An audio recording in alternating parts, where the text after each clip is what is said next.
Last night, the Twins broke the game open in the 6th inning with all 6 of their runs, and Eddie Rosario provided the big bang with a 3-run homer to left field.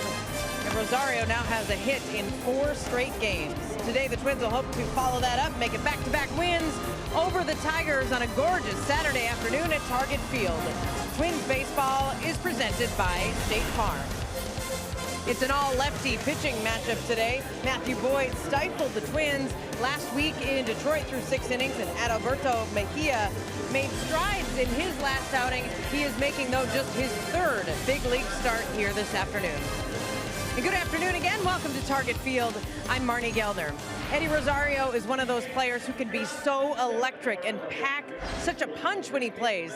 And before the game, Paul Molitor was talking about Rosario sometimes having trouble letting the game come to him because he's always going after everything a million miles an hour. And that's been part of the challenge for Rosario recently, is to kind of slow things down. He's been working on hitting the ball to the opposite field. He said he needed to find that swing again and find that comfort level. And Rosario said when he hit that homer out yesterday, he knew that his swing was back. Hitting coach James Rowson has also been working with Rosario and has seen the improvement. I think it's tough because as you start going good, sometimes you have the tendency to want to do a little bit more, and you got to remind yourself to kind of keep it simple and stick to the routine that got you there. So the key for Eddie every day is to make sure he stays within himself and doesn't try to do more, even as he has success at the plate, not try to speed it up and do more. And last night was a home run he drives to the opposite field, showing that he stayed on the ball and he didn't try to get too big, but he took what was given to him. Rosario and the Twins will try to get those bats going today against Matthew Boyd. Dick and Tori will look at the matchup after this.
Ball on Fox Sports North is presented by Toyota.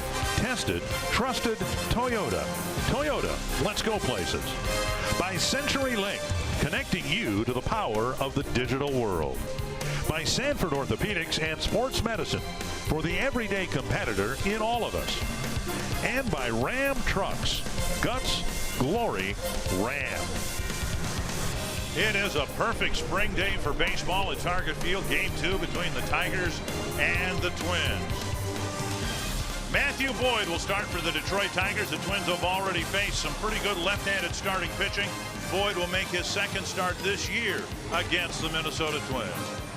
And we welcome you to Target Field. Dick Kramer along with Torrey Hunter. The Twins hope to make it 2 in a row against the Tigers. And they have faced some really good left-handed starting pitching already this year. Danny Duffy of Kansas City, Jose Quintana of the White Sox. But the guy who's done the best job of shutting them down was Matthew Boyd. Matthew Boyd, he mixed pitches up in the last meeting in Detroit. He threw a fastball in and changeups away, buried his curveball. We just got to try to get this guy up on this off speed, keep his fastball down, because he likes to tie up the righties. He stays away from lefties. So hopefully the Twins will make some adjustments. I know James Rollinson is in there, you know, in meetings. The hitting coach with the Twins is making sure those guys make those adjustments. Twins have done pretty well against left-handed starting pitching, facing some of the best in the American League. We'll see if they can figure out Matthew Boyd when we come back.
Losing streak last night. Now the task today for Alberto Mejia.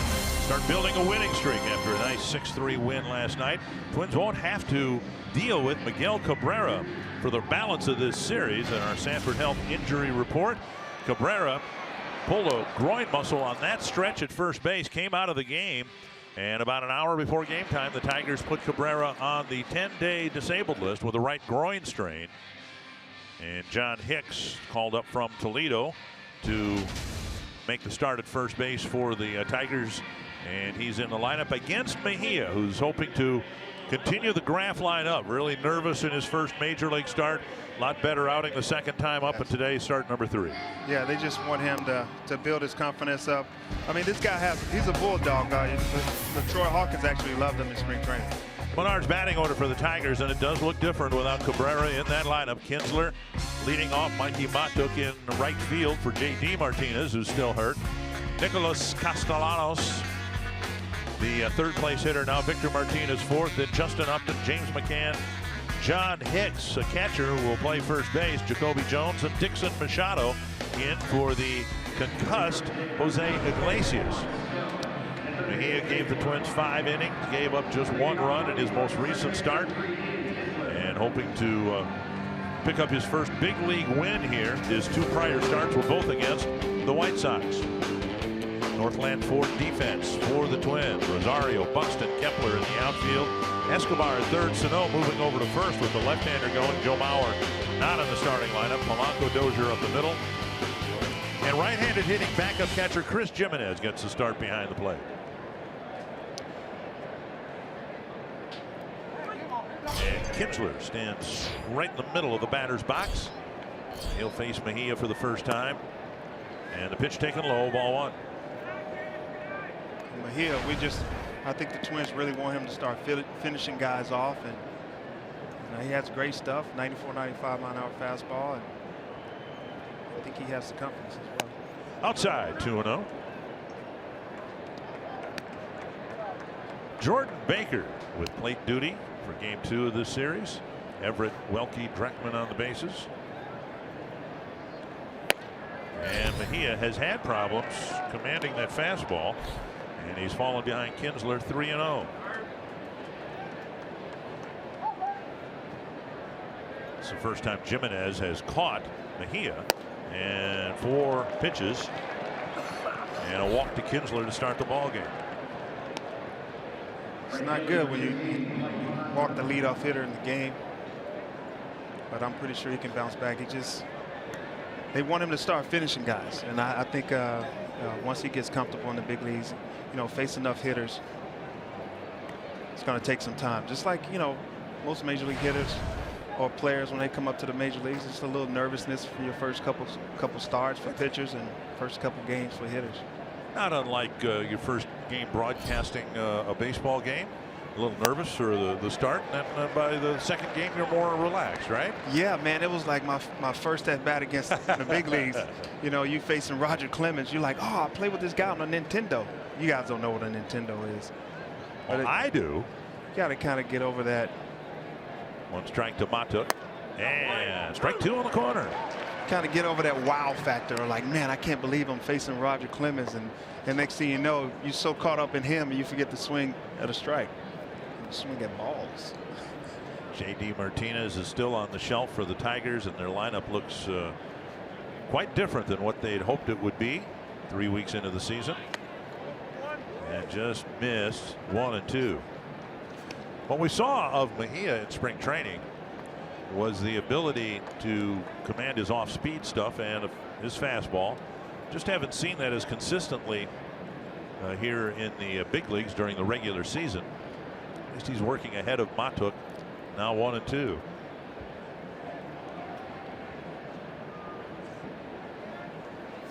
And a strikeout. Nice. That's finishing. A walk, now a strikeout. Castellanos will hit next. This Tigers Twin Series on Fox Sports North is presented by Echo Outdoor Power Equipment. Castellanos will hit third with Cabrera not in the lineup. Yeah, that's going to be a blow for the Tigers. Lose Cabrera. Got Iglesias, you got JD Martinez on the disabled list. That hurts any team.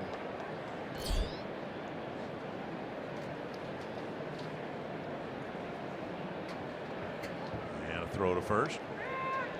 Mejia, he had a great spring training, and they really like the hard work, the fight that he has in him.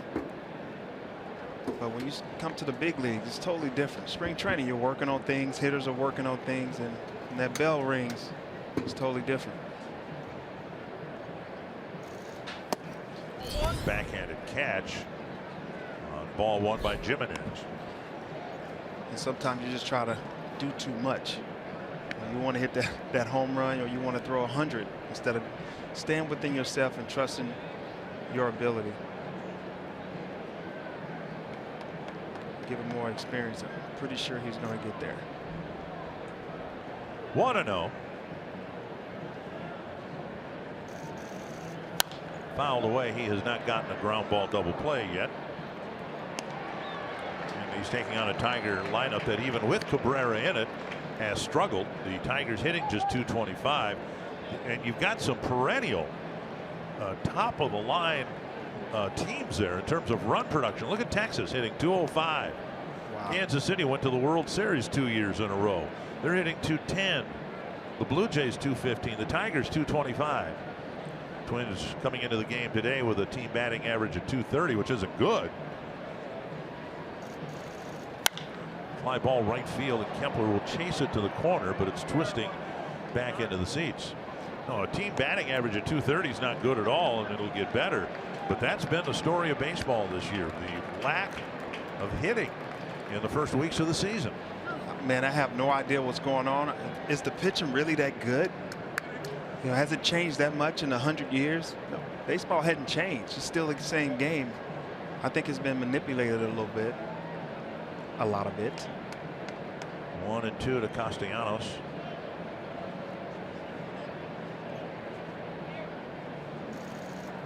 Inside, he checked. 2-2. Jimenez thrust his catcher's mitt out there. Saying, good pitch. That's right where I wanted you to throw it. We nearly got strike 3. It's a setup pitch. You know, he threw that pitch in and just he got him to check right there. You're speeding him up. It's a slider. Now you got him thinking inside. You know, you think he'd try to finish him away, down and away, something hard or something soft. That's what we saw again in spring training. The ability to drop that changeup down and away and take your foot off the gas, right, rather than try to put more pressure on the accelerator. I know when lefties always pitched in, you know, with their fastball or their slider, slurve or whatever it may be. They tried to get you to speed up inside.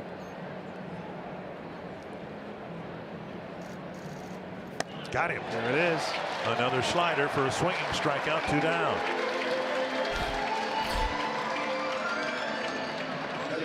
Mejia won the 5th starter's job for a convergence of reasons. Trevor May went down with the elbow injury.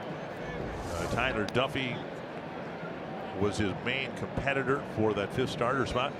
But I think Mejia won the job because he's got stuff. He's got swing and miss stuff. Oh, he has great stuff. I mean, look at the last 2 batters. I mean, they're swinging and missing. That slider right now is working. He's keeping it down. He's not hanging it. If he stays right there, he's going to have a great game. And a great challenge here for Mejia as he tries to get Victor Martinez. Yeah, this guy loves the fastball, you know, from lefties. When he's on the right side, he likes to ambush that fastball. But if you're tipping your pitches in any way, he's looking for the off speed, and he's looking for it up.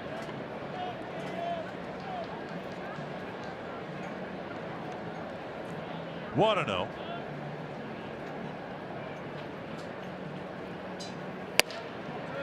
Another fastball up and away. 94 miles per hour. I wouldn't throw a fastball here. This guy will wear you down. He gets 2 strikes. He just, you know, he has at bats. I'm pretty sure he sees at least 5 or 6 on the average pitches in at bat. He wears the starting pitcher down. 15 pitches for Mejia. Not one ball's been put in play yet. And now 3-0. So a walk, couple of strikeouts, now 3-0 to Victor Martinez. How much of this against Ian Kinsler, a guy with a great name, right? And you're talking about a young guy on the mound, and he's all over the place. He wants to throw a little harder. And then you look at Victor Martinez, a guy who's done some things in the game. This guy saw Martinez growing up, so it's not something that you know you see all the time. But this young guy is facing a guy he really looked up to when he was a youngster. Now he's trying to throw harder, and not a strike to neither one of those guys. Mejia just 23 years old. See what he does here with Martinez in a 3-0 count. Strike called. Martinez thought it was ball 4. I told you yesterday, 3-0 is automatic. If it's close, it's amazing. 3-0, and it's a borderline pitch. I mean, he hadn't thrown a strike yet, and you give him that. It's 3-0 automatic no matter what in baseball. And a fouled away, 3-2.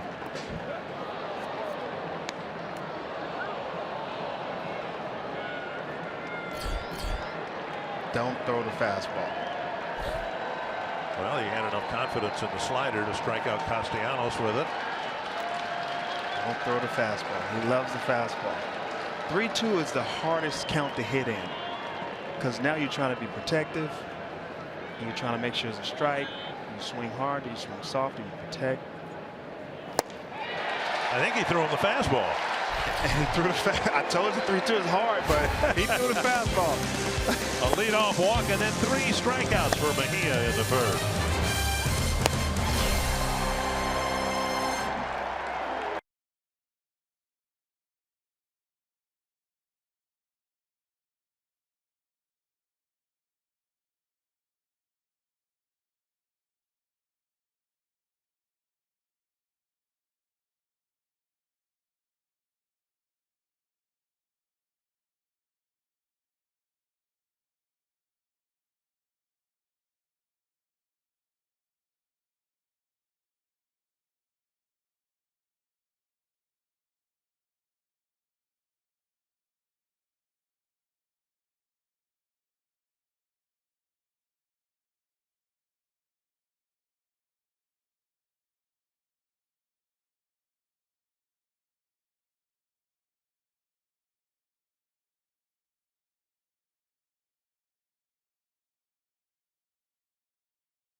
Final game of this 3-series homestand. It's been a disappointing homestand in that regard. Twins came into the homestand with a 6-3 mark.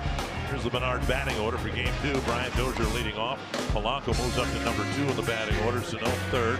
Robbie Grossman, the cleanup batter and designated hitter, hitting 4th. And Kepler, Jimenez, Escobar, Rosario, and Buxton. There's Matthew Boyd, who really handcuffed the Twins through 6 innings in Detroit. They just have to make sure that fastball is a strike inside. He likes to tie up the righties. Righties have a .244 batting average against Boyd this year, and lefties are hitting better, .286. Brian Dozier leading things off for the Twins. Polanco and Sano to follow. First pitch up and away, ball 1.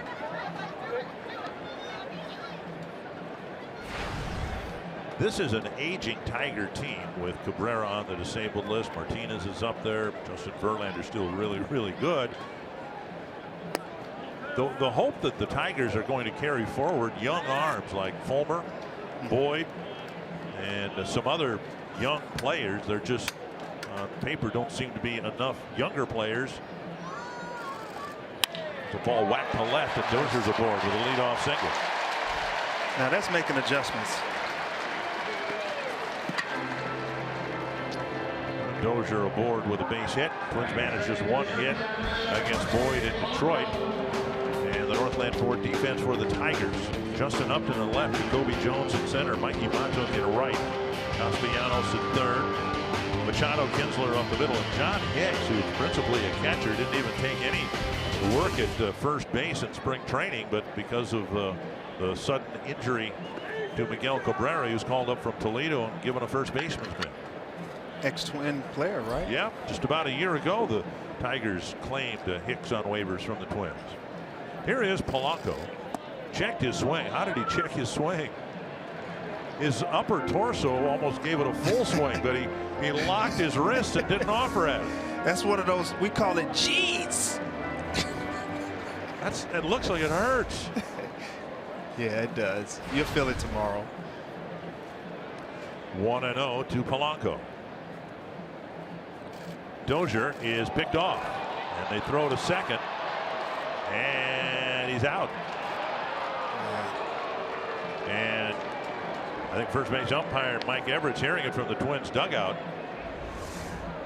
They might think that he balked. Well, but you can't challenge that. There's the tag. Dozier is out, but you can't challenge or ask for a review of a balk. Why not? It changed the outcome of the game. But you can't argue balks any more than you can balls and strikes. But yet Paul Molitor has his left foot out of the dugout, and I think they were just checking to see whether Dozier was tagged, and he was. Right. That was close to a balk. Dozier just evading the tag, and right there, I think on the one replay we saw that the jersey was brushed. The count 1-0 to Polanco. Up and away, 2-0. This is the angle that I think shows the tag right. Great swim move, yeah. Right on the hip. Got his jersey. But great swim move. But how do you see that with the naked eye? Now inside a strike call, 2-1. That's a tough pitch right there. I like Polanco hitting second, man. He's showing a little back control early in the season.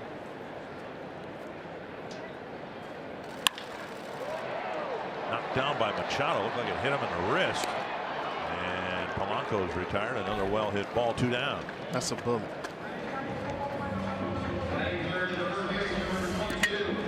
Got the fastball in, and he just wanted to block that. You know, when he got a ball coming that hard, just want to get it down.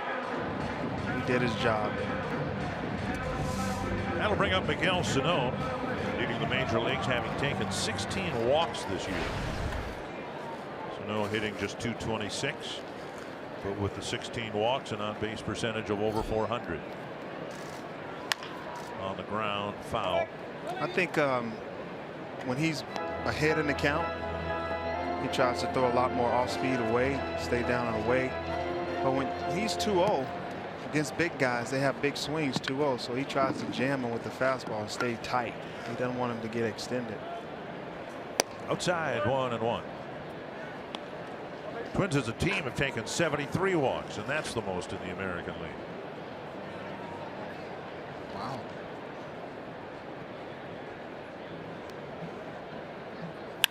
Scalded, fair into the corner. Extra bases for Sano. And he'll glide into second base. Nice swing. And the Twins have hit more balls hard against Boyd already in this first inning than they did in 6 innings in Detroit. I like that. That's a good sign. That's a sign that James Rollinson, the hitting coach of the Twins, has got a changeup up. Off speed up is like a blessing. Don't miss it. Your buddy Kirby Puckett say hanging breaking balls were gifts from God. That's and right. Don't miss your blessing. And it was true, because I kind of took that philosophy and I started trying to get off speed up, and that reverse spin is already ready to go. Here's Robbie Grossman. Been a bright spot for the Twins offensively, and has had put together some really good numbers against Matt Boyd. 5 for 9 with a couple of home runs, and the hit that the Twins got against Boyd in Detroit a couple weeks ago was provided by Robbie Grossman. So he's the perfect guy to be up there with Sano at second and 2 down.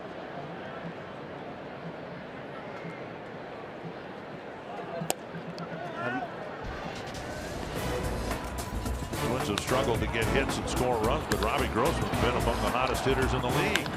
And that's why he's here. You know, he's DHing. He's, you know, a guy with great back control. He has great plate presence. 2-0 to Grossman.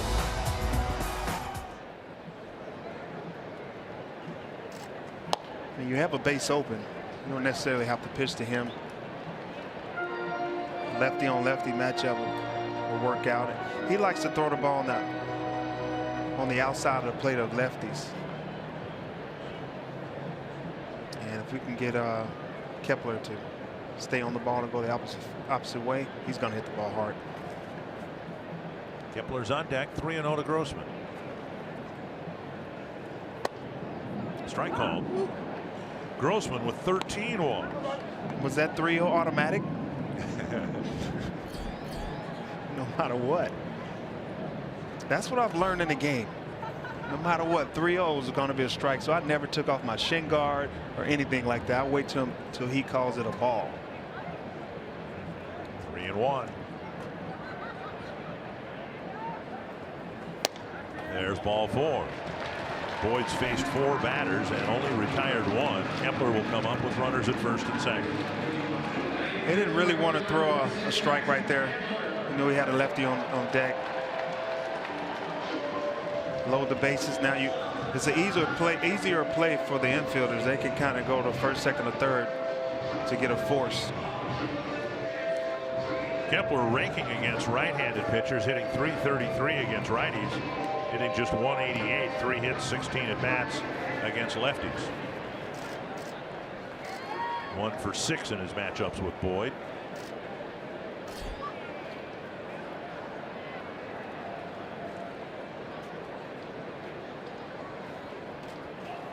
And he takes down and away ball 1. So I saw on lefties, he's more fastball sliders to lefty, not many changeups to a left-hander. But I think they try to stay tight with the fastball inside and sliders away to try to get him to wave at it and roll over. But this guy's pretty hot, swinging a nice bat right now, so the ball looks like a beach ball when you're hot. 1-0 to Kepler. He faced the Twins in Detroit. Boyd faced 21 batters and retired 18. Now he's having a hard time getting out of the first inning. He's faced 4 batters and only retired 1. I like this count. 2-0 count is pretty fun for me. I told you weren't going to see me in my shoes. You're only going to see smoke.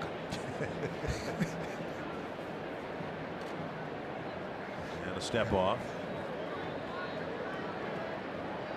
He's trying to build a threat here and cash it in after the second out, something the Tigers did early in the ball game last night. Sano with a double, Grossman with a walk, and now 2-0 to Kepler. 3-0. Staying away. Chris Jimenez on deck. And that's what I was saying earlier. He likes to throw the ball away against lefties, and with Kepler, if you make a mistake middle in, he's going to hurt you. So I'm pretty sure the scout report to stay away. 3 balls, no strikes. Automatic. And wow. A 4-pitch walk. Wow. Can't believe it. And a first inning trip. And that might have been a strike. It might have been a strike. Look at this pitch. It was a strike. Oh. Low and outside. And they didn't call it a strike. Wow, this is weird. This view is different. But I'm on the side over there watching the game. You know 3-0 is automatic. Up here, I'm looking at it, it's a strike. He calls it a ball. You make me look like a clown. But way to go, Jordan. I like it.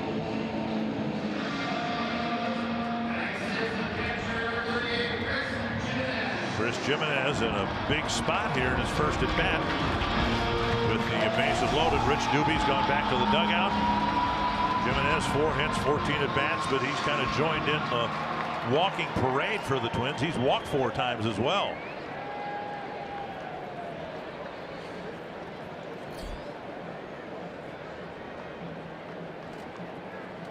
Jimenez takes ball 1. All right, I like that. This McCann kind of slumps his shoulders like they're having a little dialogue. You can tell from up here. Baker's got his head down talking to McCann, and McCann, I can guarantee you, is talking to the home plate umpire. That one was outside. Snap back, and Kinsler near the bag ends the inning. So the Twins with a big threat in the first, but they come up empty-handed.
Score, it's 0-0 to start the second inning at Target Field. In our car scoop from the clubhouse, Paul Molitor is going with a right-handed heavy lineup today, trying to give those left-handed hitters, as many as he can, a day off facing the lefty starter. Miguel Sano has been playing very good defensively at third base, and Molitor said he didn't really have a big desire to move Sano in the field, but he's playing first base today because it works out well in this situation. Joe Mauer is one of those left-handed hitters getting a day off.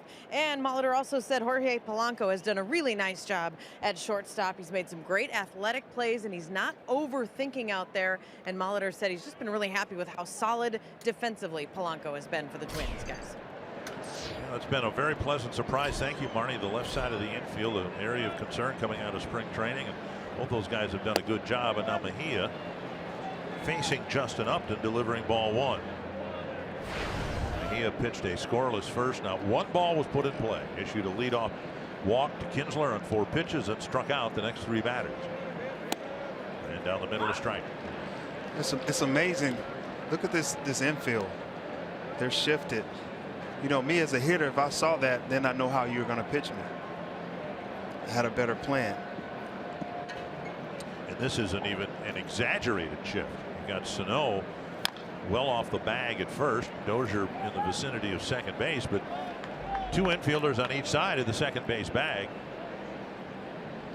Yeah, I mean, I think he has to make the adjustment. Upton, I saw him the last maybe a week or so. He shot some balls to right field, and I think because he knows that they're shifting on him, and he doesn't want that. You don't want to be in the big leagues and they're playing a shift on you.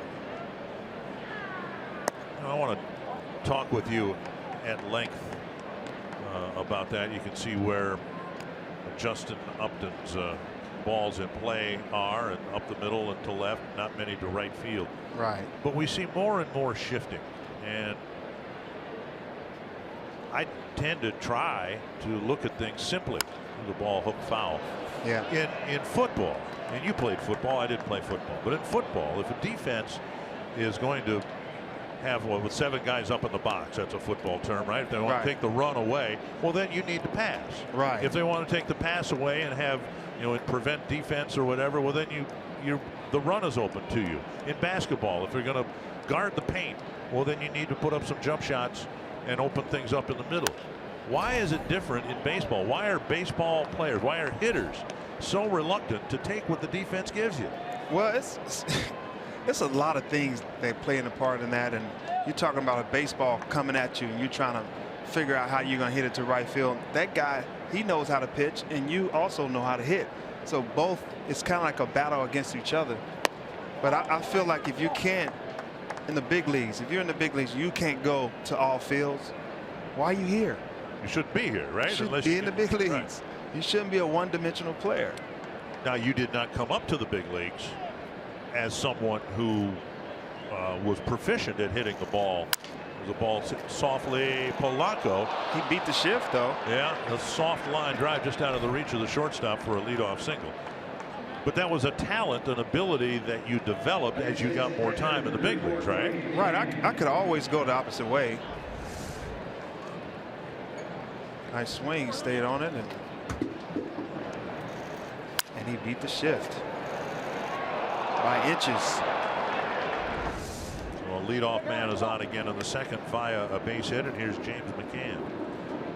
But when I see a left-handed batter, and there are 3 infielders on the right side, and virtually the entire left side of the infield wide open to a bunt single.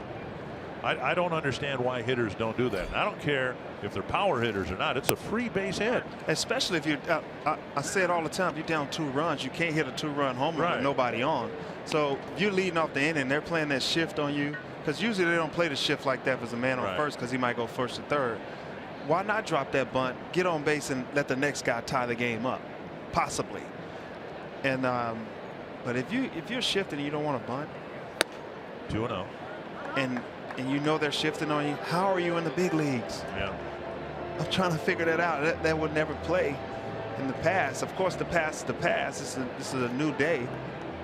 But if a pitcher can throw a certain pitch in the big leagues and get you out, that's a problem. Mejia tends to draw a lot of attention on the mound from his catcher, infielders. There's Sano. There it is. We brought football to baseball. A football move. If Miguel Sano played football, he'd be what, a tight end, you suppose? Yeah, he'll be a defensive end. I got him. He's somebody that wants to hit you. I don't want him hitting me. He's big. 2-0 to McCann. And now 3-0. I'm more impressed with you never playing football, and you had a great analogy. 7-man front. Well, I watch a lot of football. Right? Yeah. And you know to throw a pass. Yeah. Oh, you're not as stupid as I look. I don't want to say that. I don't want to say that. I'm trying to keep it rated PG. There's a strike. 3-1 from Mejia to McCann. Well, Mejia throwing just about all his pitches in this game from the stretch because the leadoff man has been on in each of the first 2 innings. Not trying to get James McCann maybe to hit a ground ball at somebody. Ball 4. Now the Tigers are building a threat with a single and a walk. Well, you got a young guy coming up to the plate. John Hicks called up with the Tigers putting Miguel Cabrera on the disabled list. He had an MRI this morning and they found a groin tear. Hicks was flown in from Toledo to be here in the event the move was made necessary, and it was. Hicks, a catcher by trade, a couple of at bats late last year, 1 hit. This is not his major league debut.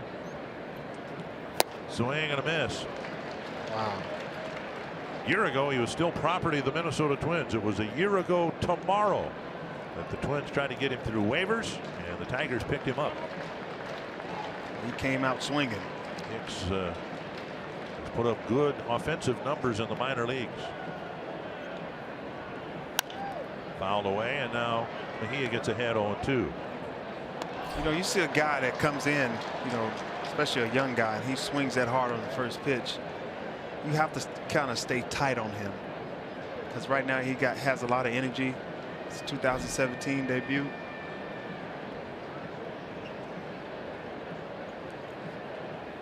Up and away. He's trying to.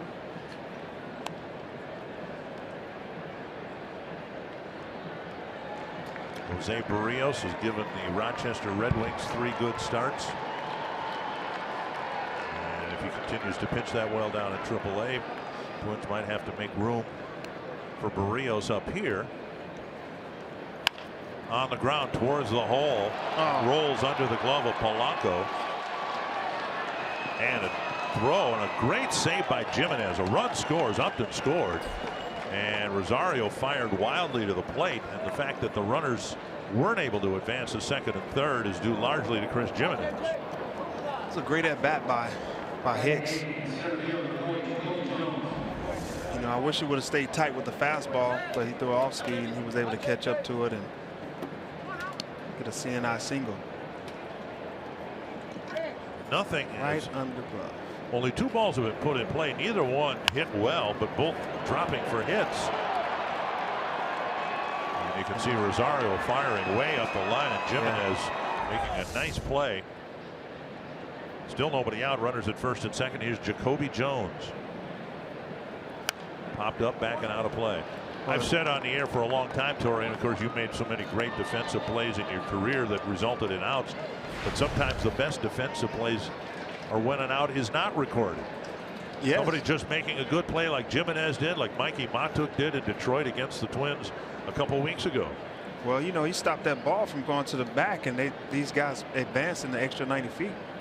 Double plays in order, and all sorts of good things can happen now that couldn't if Rosario's throw went to the backstop. It's amazing because Hicks got jammed right there, and the ball snuck through the infield, so it's rolling pretty slow.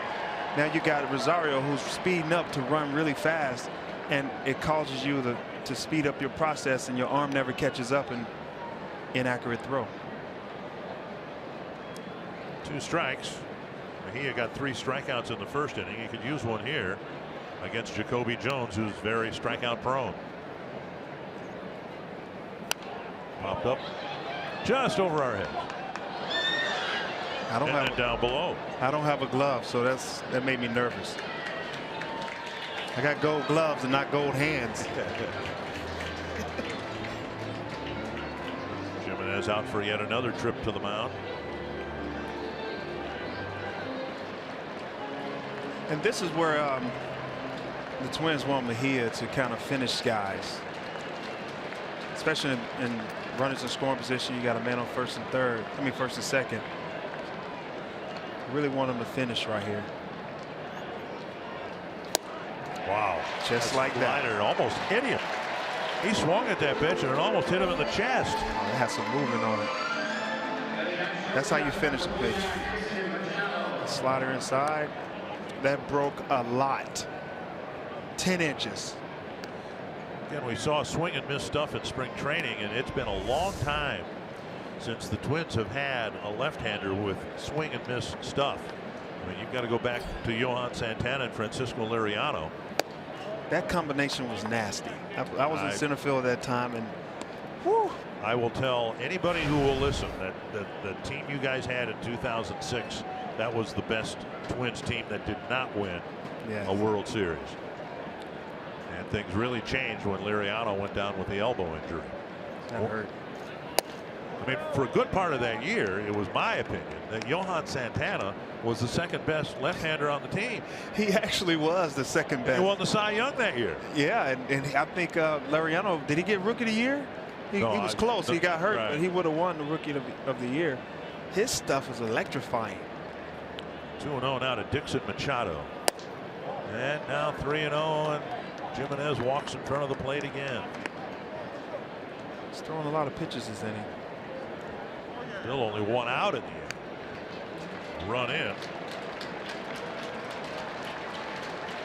This is where you say, hey, I don't want to strike out anybody. I want to trust my defense and get a ground ball right here. Machado 1 hit, 10 at bats. And a walk will load him up. That was a strike. And here comes Neil Allen, and all the infielders coming in as well. I always talk about 3-0 being automatic. That's a close pitch. It could have been a strike according to 3-0 automatic. I think we saw some of this in the bottom of the first inning too. Jordan Baker's strike zone seems to be compressed, shall we say. In Mejia's major league debut in his first start against the White Sox after the game, and now Mejia, 23 years old, just an inning and 2/3, 3 runs, 2 of them earned, couple of walks, couple of hits. But Mejia commented afterwards that he thought he was being squeezed by the home plate umpire, which is not something you hear a 23-year-old rookie say very often. Now I think Jordan Baker here is showing a little tolerance and patience, because I think the Twins, there's a translation issue between Neil Allen and I would imagine Escobar, somebody helping translate to Mejia what the pitching coach says, and the home plate umpire who went out there to speed things along, I think allowed it to last as long as it did, to allow for the language difference. Well, it's a strategy. You got Neil Allen who walks out there to give him a breather. He has 25 pitches this inning. Well, now Kinsler's claiming he got hit by a pitch on the slider in the dirt, and now the Twins want to take a look at that.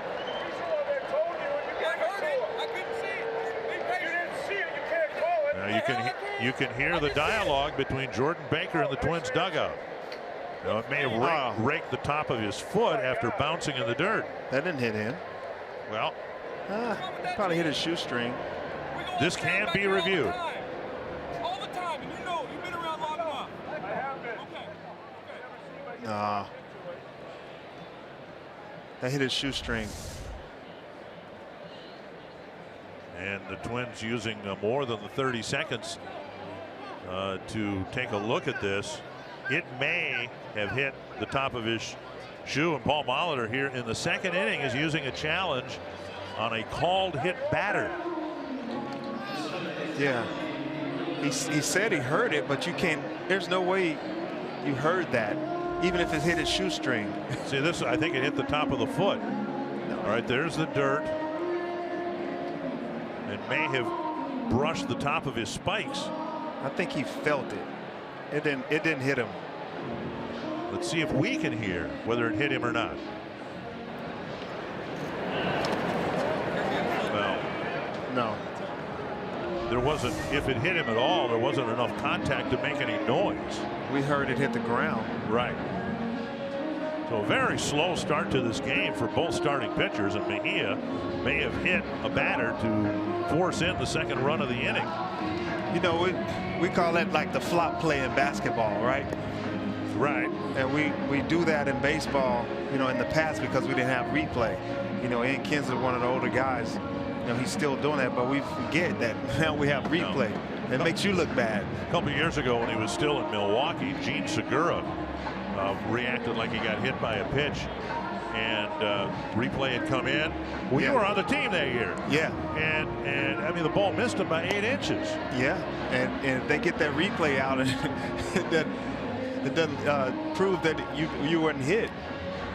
I don't think this is going to get overturned, though, because I think that angle, if it's the definitive angle. I think it does. You think it gets overturned? Yes, it gets overturned right now. They have to do the right thing. Much damage as Kinsler has done to the Twins already in his career. Yes. I'm not so sure the Twins wouldn't catch a break, and they're going to bring it back. Yes. Hey, we need to go to the casino. we need to go to the casino. Now Paul Molitor being given an explanation, and I'm sure Brad Ausmus probably feels he deserves one too. Take me to the casino. Bet on black. Mike Everett, the crew chief, having words with Paul, and I'm guessing. Yeah, you can see the combination of the two angles. This one looks like it may have hit the very top of his spikes, but the other angle from behind home plate seemed to suggest that he did not get hit by a pitch. I didn't see it at all. Okay. I didn't see it at all. Like, So I didn't see it scrape it or nothing. It might have tipped his shoestring, but I didn't see it hit his foot at all.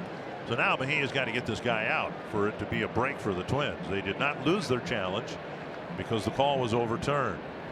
1-0.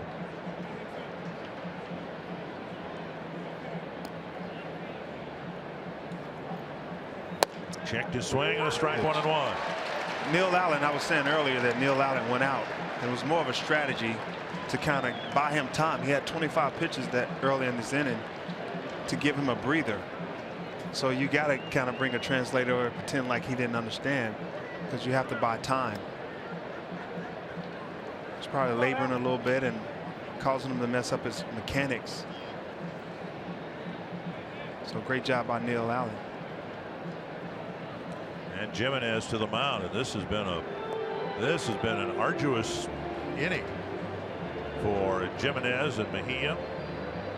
Jordan Baker,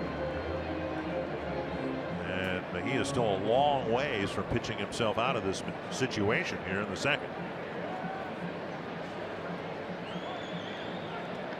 Some activity in the Twins pen. Justin Haley getting loose.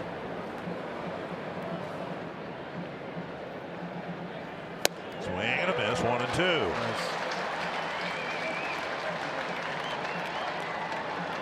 This is kind of the way Mejia's first start against the White Sox was. They didn't hit him around all that much, but you can't have a guy out there falling behind hitters and issuing walks with the bases loaded either. Right. 1-2.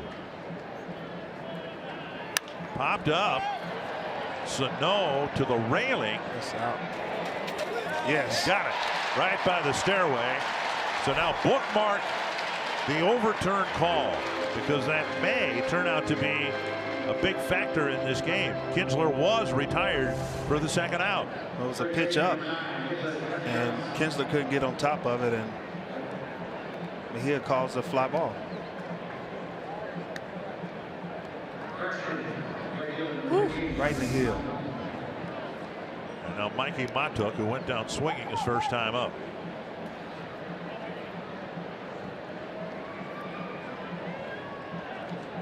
Another young guy, he's probably swinging.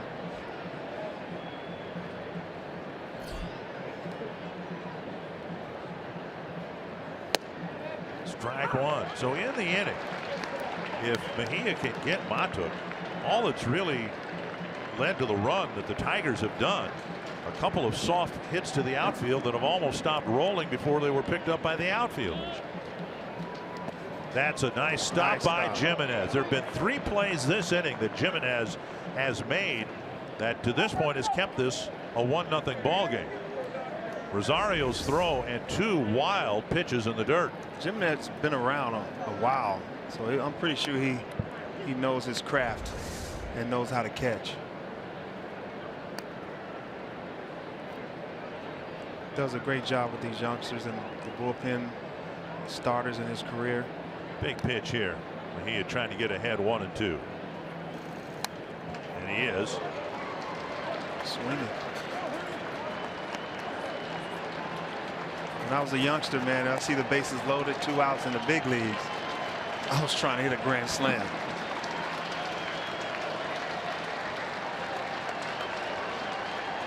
One and 2 to Mikey Matuk.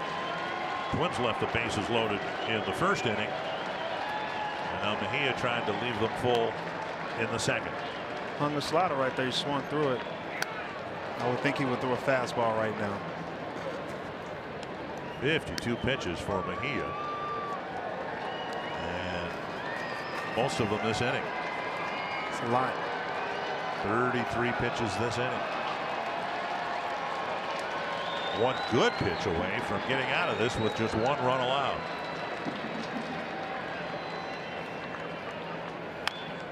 Slider again. 2 sliders right there. He stayed on those things. He fouled one off and fouled that one off. I think he stays with that fastball inside. Jam him up a little bit. He's in 2-strike mode, so he's kind of shortening his swing and letting the ball get a little deeper and try to make sure it's a strike. So tie him up, opposite field. Fastball off the plate, 2-2. You see how Byron Buxton in center field is shifted to the opposite side. Whenever you get 2 strikes, most guys try to stay on them and shoot the ball to right center. Buxton in particular, but to Rosario in left as well, playing a couple steps in. 2-2. Got him. There it is. And a fist bump by Jimenez, who had to nurse Mejia through a ragged second inning. But the Tigers get just 1, thanks in part to an overturned hit batter call.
Baseball on Fox Sports North is presented by Chevrolet, the #1 selling brand in the Twin Cities, and by Budweiser, pursuing the American dream since 1876.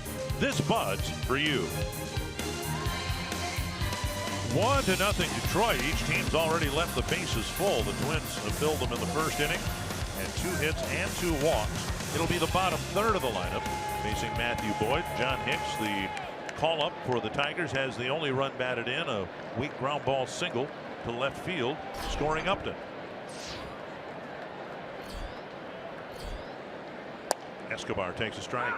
Got it. Aguado is one of my favorite hitters. I think he knows his bat head. He has great at bats. He battles, and he hits the ball hard for a little guy. We call him Mighty Mouse. You guys don't know what Mighty Mouse is. Oh yeah, part of my Saturday morning viewing as a kid. Yes, spandex. But now mouse with spandex.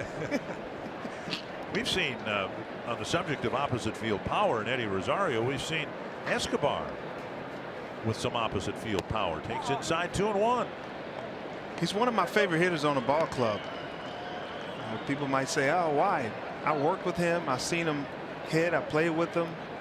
He just knows his bat head. He squares balls up a lot.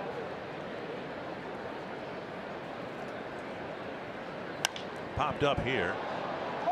Castellanos coming in, and Machado calls him off. 1 down. That'll bring up Eddie Rosario, who jumped on the first pitch he saw. He nearly hit a home run in his 5th inning at bat. He did in his 6th inning at bat. This guy's hot. You leave the ball out over the plate, he's going to do some damage. And I'm amazed with the power that he has in his body frame. And you know, he reminded me of Jock Jones. Jock Jones had a small body, and he would hit opposite field home runs with the best of them. And he actually outdrove Jim Thome in Comerica Park when it first opened up. Jim Thome hit the longest homer, but Jock came and passed that up. And Rosario swings at the first pitch, fouling it back. Talked with Eddie during batting practice, and he said, yeah, that home run last night almost identical to the one he hit on the first pitch he saw in the big leagues. Just missed it. He just missed one yesterday, early on. That's what I was talking about, and he made up for it the next at bat. And now he takes strike 2. Today's Cold Hard Fact brought to you by Clean Crisp Coors Light. The Twins have had some big innings already. 5 times they've scored 5 or more runs. A couple of 7-inning late innings, 7th innings with the Kansas City Royals early in the season. 0-2. Taking a little bit low 1-2. It's amazing that like I said earlier, Boyd likes to throw to lefties away, which is a plus for Rosario right now. Roller left side, going to be a tough play for Machado, and he can't make it. Rosario runs pretty well down the line. Of course, he starts in the left-handed batter's box. Had he fielded it cleanly, I don't think he would have gotten Rosario. Let's find Marty Gellner. Guys, Byron Buxton comes to the plate now, and hitting coach James Rowson has really been working with Buxton a lot.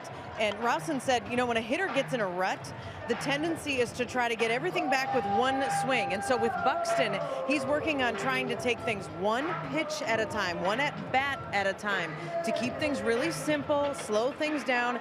And Rowson said, we need to evaluate the process more than the results right now with Buxton, because if the process works well, then the results will follow. And Torrey, I know you've been working on the process with Buxton as well. I have been. You say process, how much of that is mental?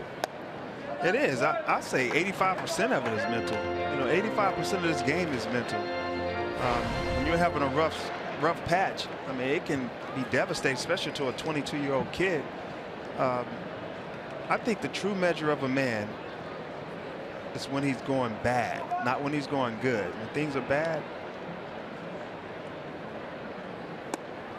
Strike taken 1-1. It's the process, the hard work that you put in, and you trust in your hard work that you've applied to yourself. And I think Buxton is starting to get his confidence back a little bit, and we talked today and yesterday, and he's starting to get through. He's starting to recognize that he was trying to do too much, and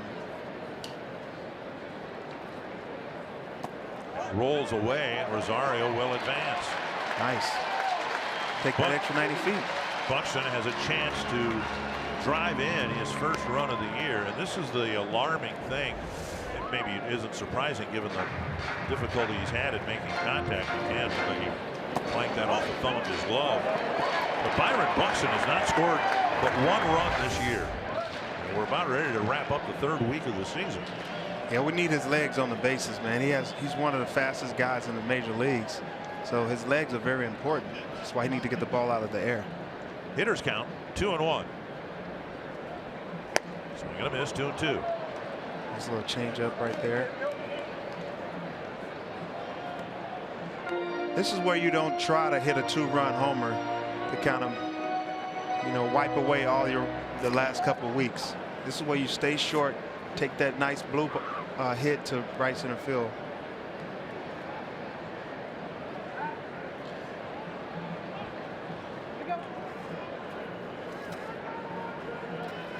Two to Buxton. Speedy Rosario at second. You see how the infield is shifted because he doesn't go the opposite way. This is where he has to see that these guys are shifted on him and not try to got pull. him. 2 down. That'll bring up Dozier. Target Field suites are available for single game rental for groups of 16 to 150 plus. You can choose from the intimate Premier Suites, flexible event suites, or the spacious Skyline suites. No matter what you choose, food and beverage is included with every purchase. Learn more at twinsbaseball.com/groups or call 833-TWINS to schedule your suite at Target Field. There's Dozier, single to left. His first time up was picked off trying to steal. Officially caught stealing, the first caught stealing for the Twins this year.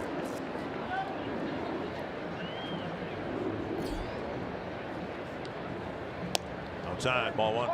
Dozier's really stepped his game up, man, and for him to go out there and steal, I think he was like 6 for 6. Yep. At one point, stolen bases, and I talked to him in spring training. He said, "That's what I want to do, man. I want to go out there and steal some bags and score 100 runs." Strike called. Dozier was 5 for 5 before being picked off, and there was some squawking from the Twins dugout that Boyd had actually balked in his pick-off move. It's close. He was straddling the fence right there. Hit to the outfield should tie the game. Tiger outfield playing very deep, as you might expect with Dozier at the plate. Strike called, and it's 1-2. I think they understand they don't want to throw a fastball middle in on Dozier. He loves to eat the fastball. So his fastball staying away. He hadn't done that to too many righties in today's game.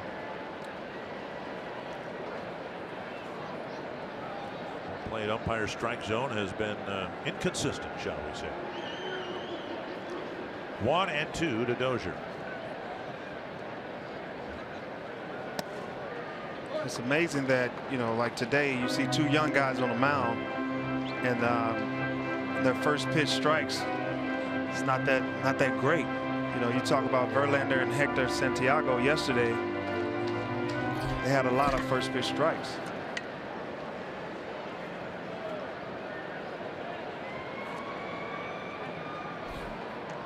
Two and two. Both left-handers have struggled here in the early innings.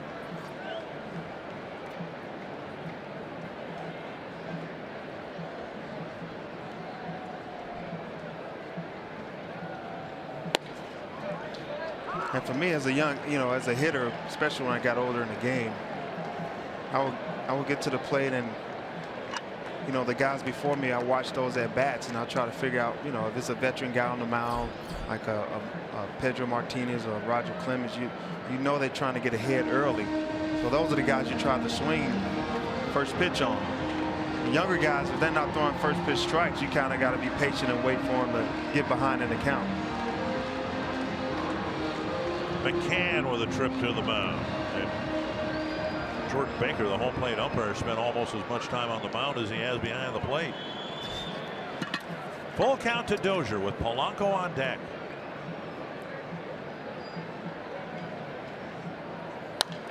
Poked foul. Fastball away once again. Boyd has thrown 41 pitches, 17 strikes, a strike percentage of 41% so far. That's terrible. Yeah, he's a young guy. Hopefully we don't give him confidence about swinging at those pitches outside the zone. Who am I to say that I swing everything? 3-2 to Dozier.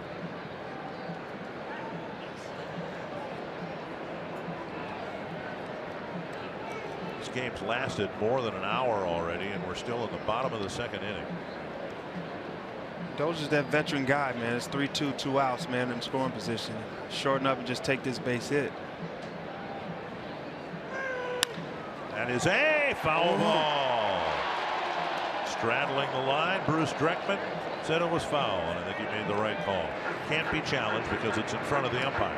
And that's what I was talking about, you know, a veteran guy at the plate, running in scoring position, and he just missed a ground ball. Foul. Could have been a base hit, maybe a double.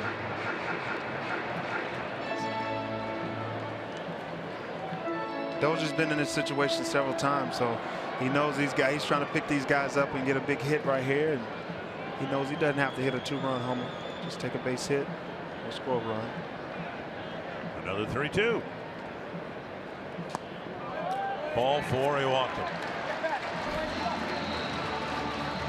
Well, as sharp as Boyd looked against the Twins in Detroit, he's bookending that with just the opposite type of performance here today. He doesn't pitch very well right now in April. He got a long season, but right now on the road away, he's not pitching that well. He's better at home, maybe comfortable in his surroundings with the fans. Polanco hit a smash right at Machado in the first inning for a ground out. Boyd has faced 10 batters. He has retired 4 of them. Runners in scoring position, he 400. Wow. Popped up again. Way out on the end of the bat. And the catcher turned first baseman John Hicks couldn't make the play. That's going to He didn't take costly. any work. That's going to prove costly. Didn't go through any work at first base through spring training and through April. And the ball will find you, won't it? The ball will find you, man. You're coming up from AAA, play like that. You just don't understand how bad he feels right now. Tough play. The Tigers signed James Loney, a veteran first baseman and a really good player, but he's only played a couple of games at Toledo. And so the call was made instead for John Hicks to come up and play first base until at least they think Loney would be ready. Driven to right or left field, deep to left, and off the piece of the wall. 2 runs will score, and Polanco drives in a pair. It never fails.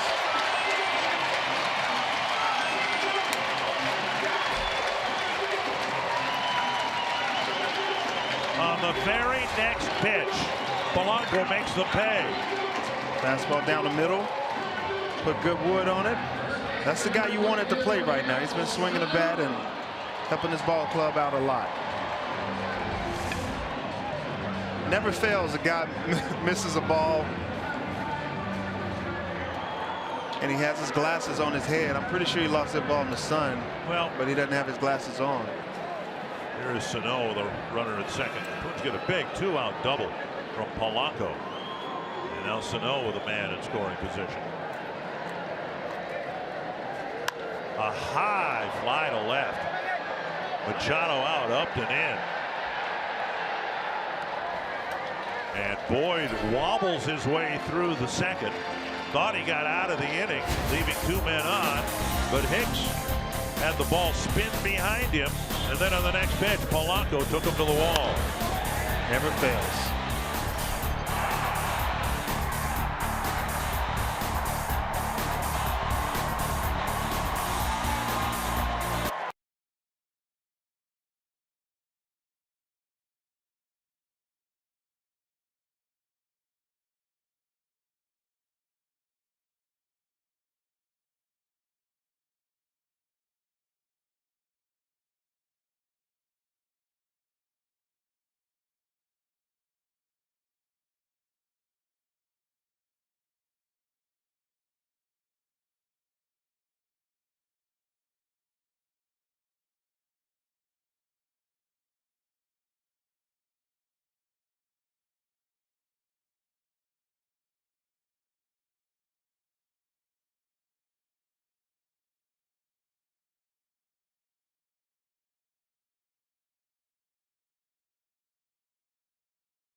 Double one pitch after Hicks lost the ball or didn't make a play, and I'm going to give Hicks a pass on that. That's a pop-up that should have been caught, but he's not a first baseman.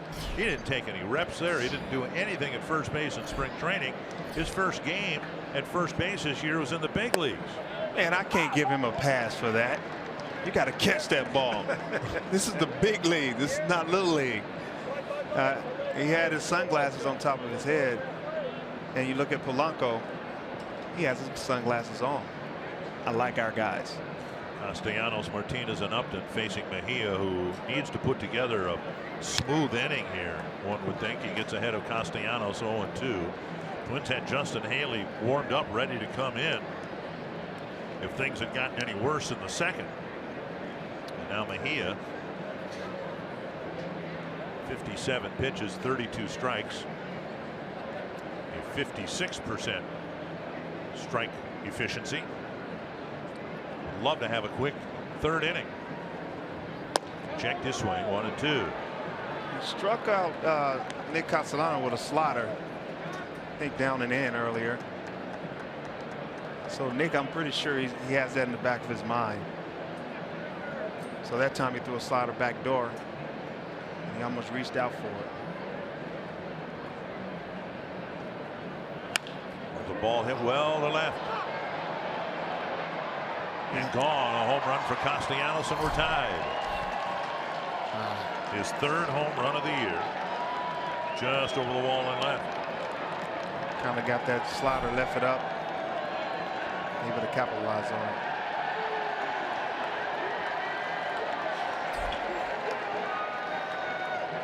Castellanos hitting third in the lineup. He comes up with a big hit here, a hanging slider right over the middle of the plate. That's what we do as hitters. We swing at mistakes. We hit those mistakes. Usually what happens.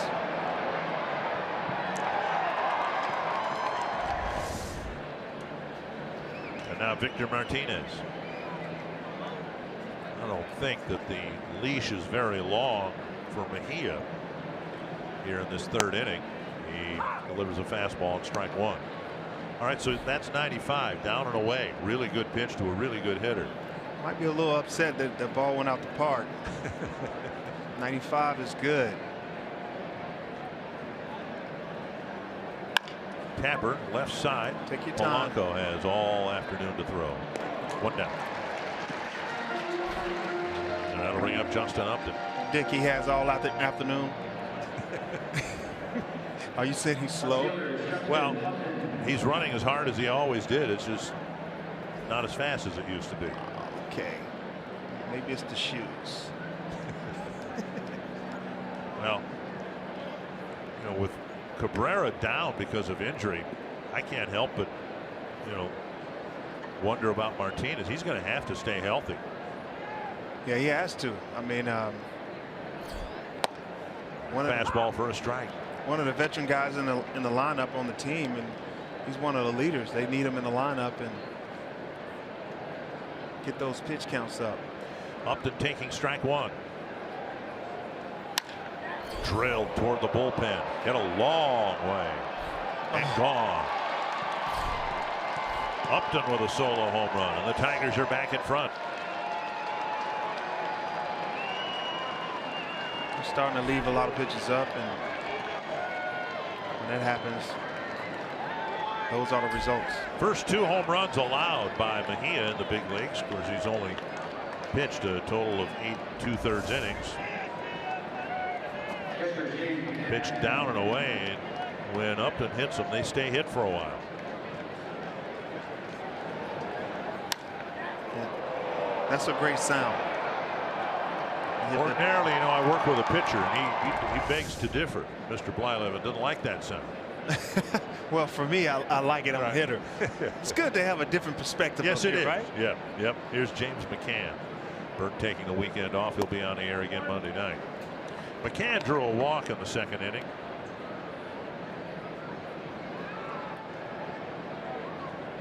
I prefer to hear that sound when our guys are hitting. And now 2-0.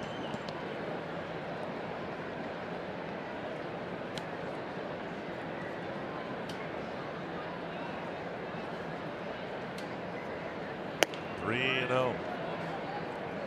He has a lot of pitches in the third inning. I think he has 66 pitches. 37 strikes, so his strike percentage is better than Boyd's, but Boyd has the lead 3-2 now. McCann swinging away on 3-0, missing the fastball. Dave Clark gave him the green light over there. Dave Clark, at third base coach, giving him the green light. They're up by 1. Good time to do it early in the game. Loud foul. Nice catch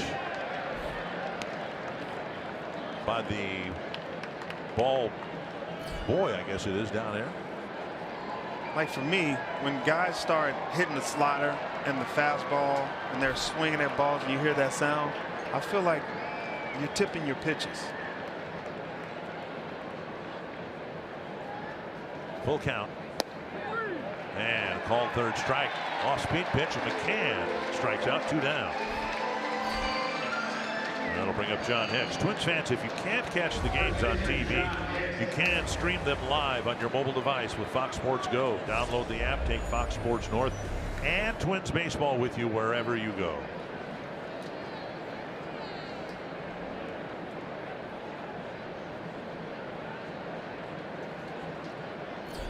Hicks with an RBI single, and now a drive to center. That'll chase Buxton back and over. He'll play the bounce. Hicks will dig for 2, and he's in with a double. So Hicks with a single, then he jumps on the first pitch here in the 3rd inning and clobbers it 400 feet from home plate. It makes it all better when got called up and he misses a fly ball and then come back and hit a double. Is at bat. Got a pitch away. No soft contact this inning. Couple of home runs. Hicks cracking a double to right center field, and Mejia gets just 2 2/3 innings in his 3rd major league start. Yeah, he kind of missed. He hustled out of the box and got a nice little double. He really smelt that. But it's amazing, he set up inside and he threw a pitch away.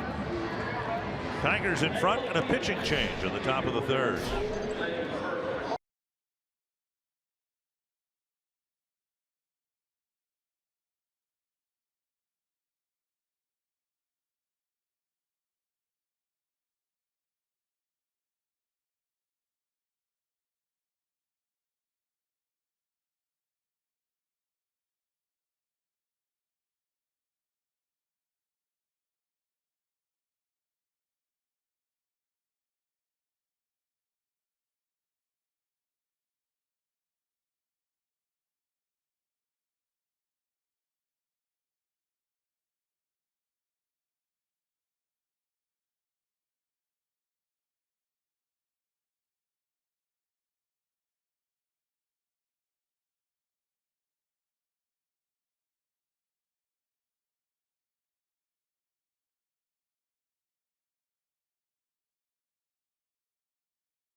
And the 3rd major league start for the left-hander would be better than the 2nd, but that isn't what happened.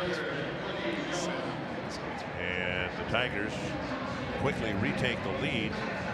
Hicks is in 2nd with 2 down, and it'll bring up Jacoby Jones. Here's Justin Haley coming in for the 5th time. Haley 11 2/3, 10 hits, a couple of home runs, 2 walks, and 10 strikeouts. He'll be asked to pitch through the middle innings, one would think.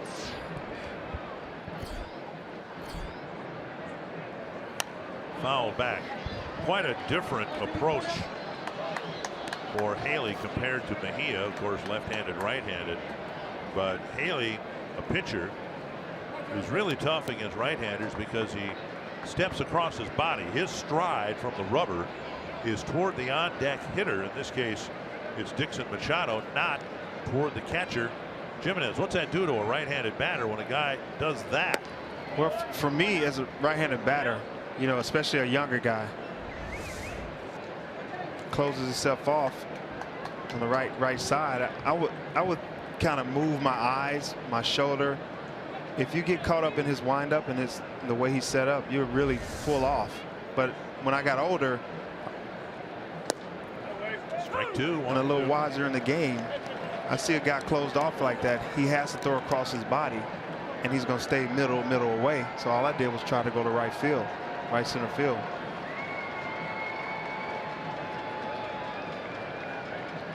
Haley trying to strand Hicks at second base. He's really on that third base side of the rubber. Oh. And see, you have to kind of stay. Jacoby Jones running toward the third base coach's box. I think he got hit in the face by Haley's pitch. That's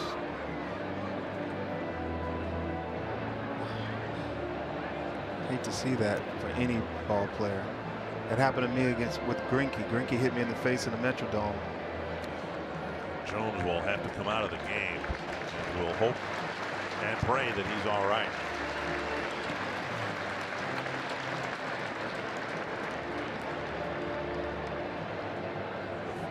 Tigers will already have a thin bench. They, like the Twins, have 13 pitchers and only 3 bench players.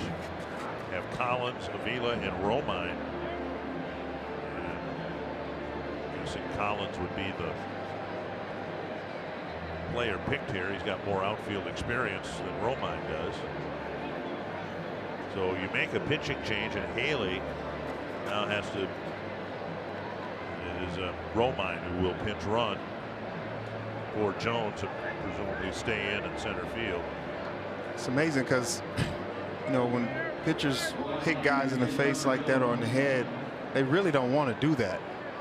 And it's tough for those, especially a young guy like Haley. You just want him to kind of calm down, and I'm pretty sure he's worried about it and worried about the youngster, and we're hoping he's okay.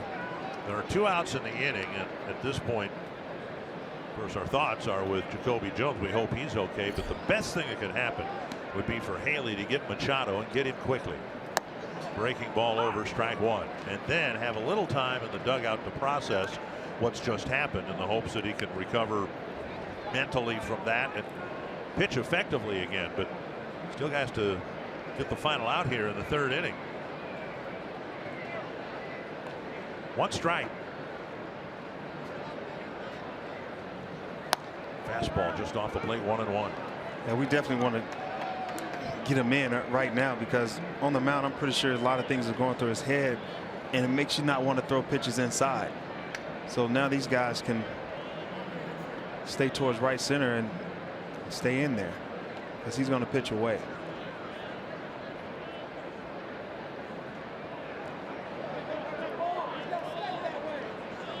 And Haley with kind of an awkward inside move, trying to keep Hicks close at second base.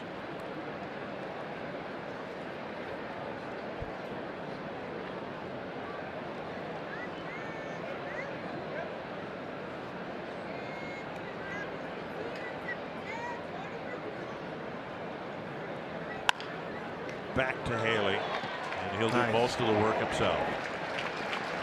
Upset about hitting the batter, to be sure. He strands a couple, but the Tigers hit a couple of home runs to take the lead. You're watching Twins Baseball presented by State Farm.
On Fox Sports North is presented by Northland Ford.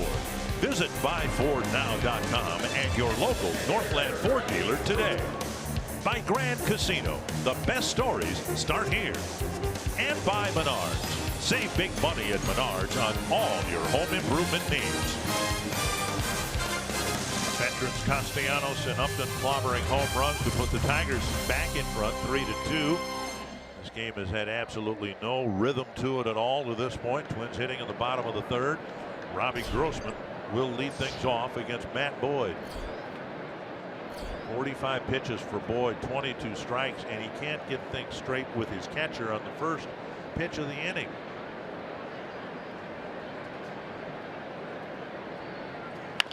Tap to third. Castellanos juggles it.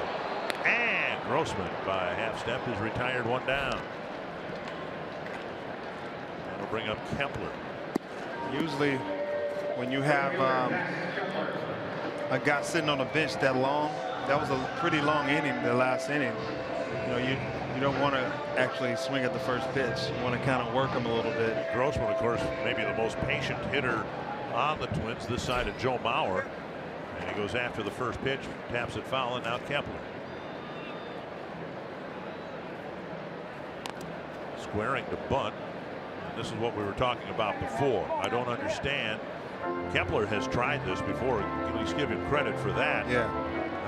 Basically one infielder on the left side. And if Kepler could roll the ball up the third baseline, Castellanos would have a difficult angle in which to field and throw. By him showing that bunt, he actually moved Castellanos up. Nick had to kind of move in, and now he can just hit a ground ball over there that gets right past him. But as long as he's deep like that. Kepler squirts it over the head of Castellanos, and a foul ball by the width of the baseball. Game of inches. Again, Bruce Dreckman with a great look at it. He was about 10 feet from where the ball flopped in foul territory. A couple inches off. That would have been a Georgia peach. Beautiful. You can imagine a lot of slice on that ball because it was hit right off the end of the bat. May 16th, Scrubs Night at Target Field. A limited number of Scrubs Night theme night ticket packages are available that include a game ticket and a Twins scrub top. Go to twinsbaseball.com/scrubs. Learn more about the Scrubs Night theme on. 1-2 to Kepler.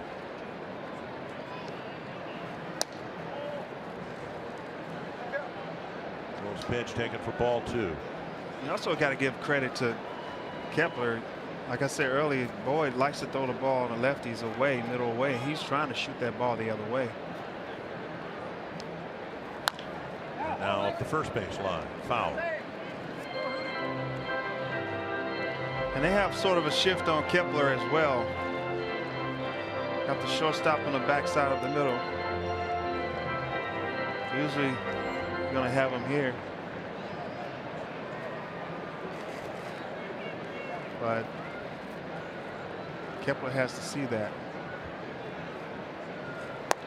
Taken low, and now it's 3-2. Kepler displaying all the signs of a hitter that's really seeing the ball well. It's not just the hits that have come that have brought his batting average just under 300, but he is drawing more walks and he isn't chasing pitches at all. Tap right side.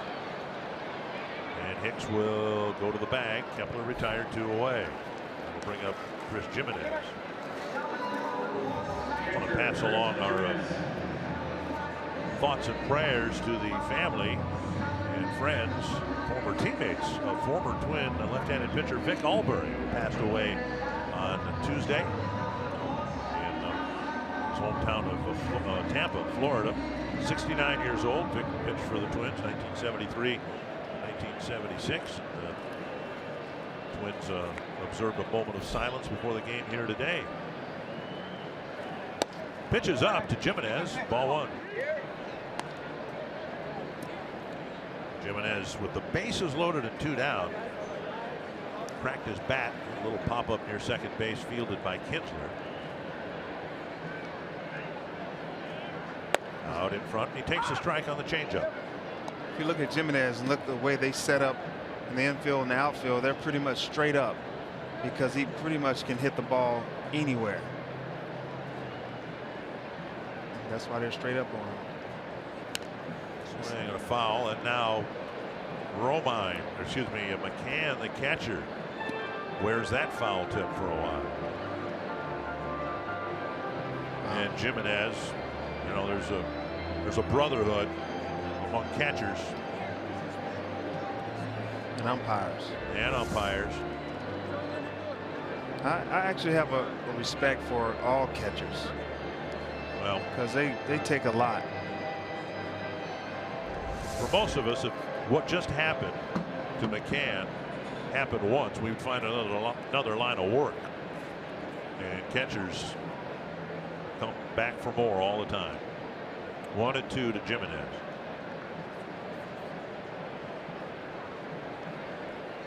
Checked his swing, or did he? Where was the pitch? It's a pretty good pitch, but thank you.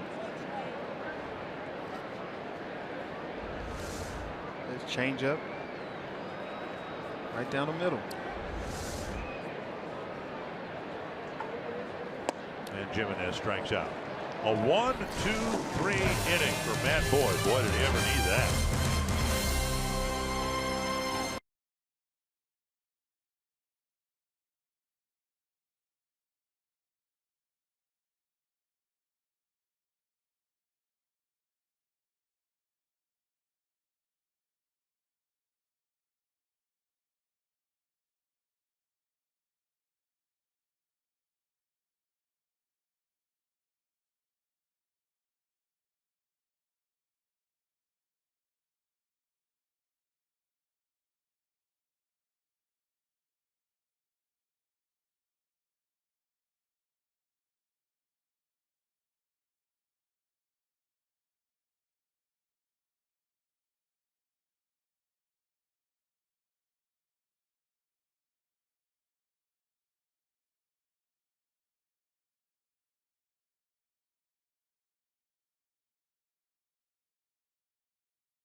Field. Big story in baseball. Bryce Harper last night hit a 2-run home run in the first inning, which was his 7th of the season, and he scored the go-ahead run in the 11th to beat the Mets.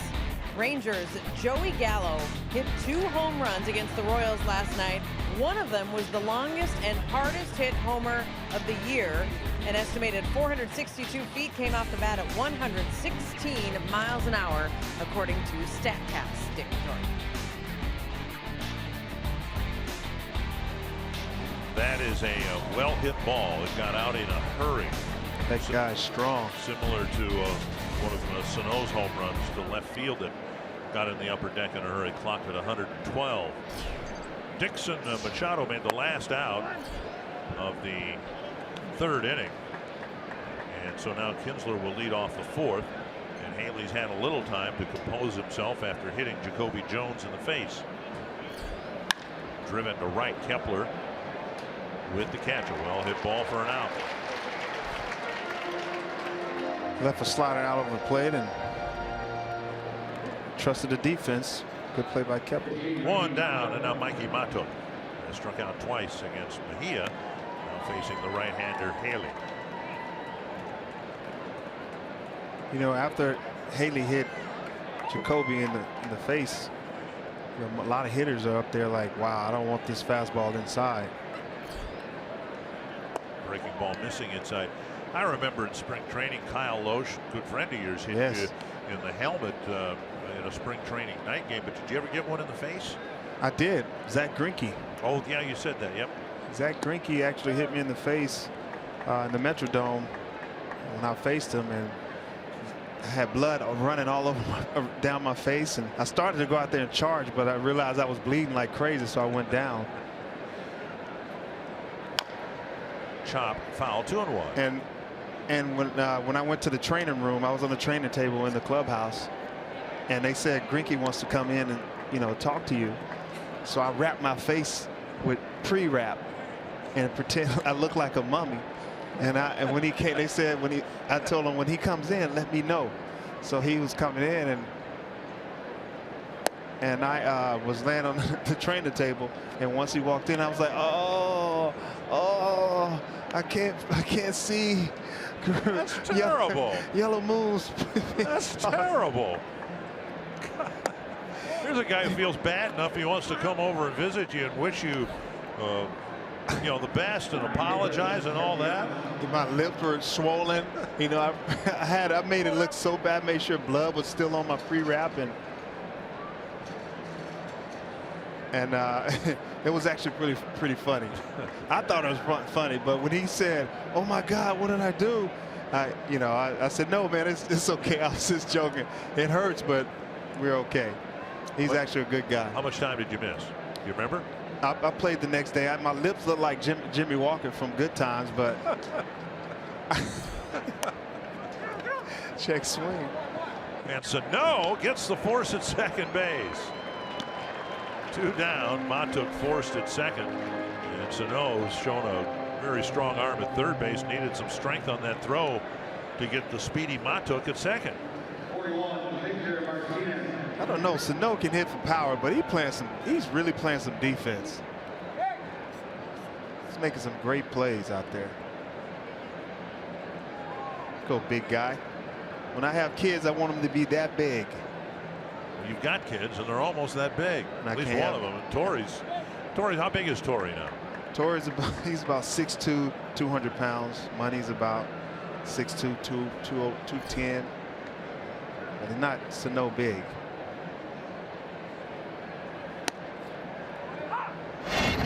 Nice plays on swinging bunts up the line.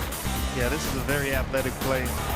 I could put Sano in football, basketball, anything, and he would excel in it. He's a great athlete, big body, 6'4", 6'3", 240 pounds, straight athletic ability.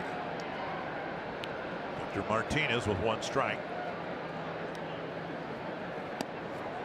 Up and away. In watching Haley, it's important to be reminded, I suppose, that he's a Rule 5 pickup. And so he's not the most seasoned guy in the mound out there. He's not Tyler Duffy, who spent parts of a couple of years in the big leagues. He's going through everything for the first time here in the bigs. Changeup missing the outside corner. I mean, he had a pretty good spring. You know, I talked to Eddie Guardado and Latroy Hawkins. They really like Haley. You know, he got on the mound, he did his thing, he made his pitches in spring training. He earned the right to come to the big leagues. A little dialogue between Chris Gimenez and Paul Molitor, who wanted Gimenez to make a trip to the mound, but I think the Twins felt that changeup was a strike, and there haven't been as many strikes called as have been thrown here today. Jordan Baker's strike zone's been terribly inconsistent. Where was this pitch? Fox Tracks presented by Ram. Well, it was outside. It was a ball. It was outside. And when Victor complains, it's usually a ball. He has a great eye. He has one of the best eyes in Major League Baseball.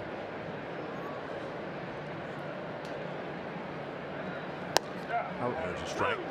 I remember one year, maybe 2013, Victor Martinez, the league was hitting with 2 strikes, 190 or something like that. But he was hitting 300 with 2 strikes. That's impressive.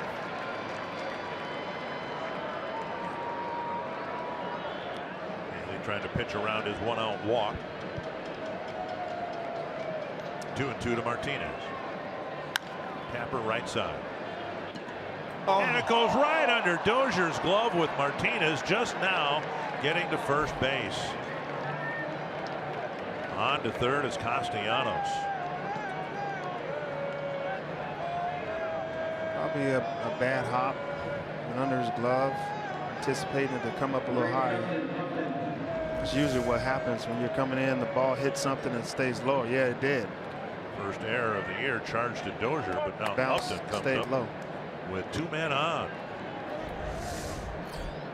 A weak ground ball, and of course Martinez, as we've said, doesn't run well. Dozier had all kinds of time to get him out, but instead the inning continues, and here's Upton, who has a single and a home run.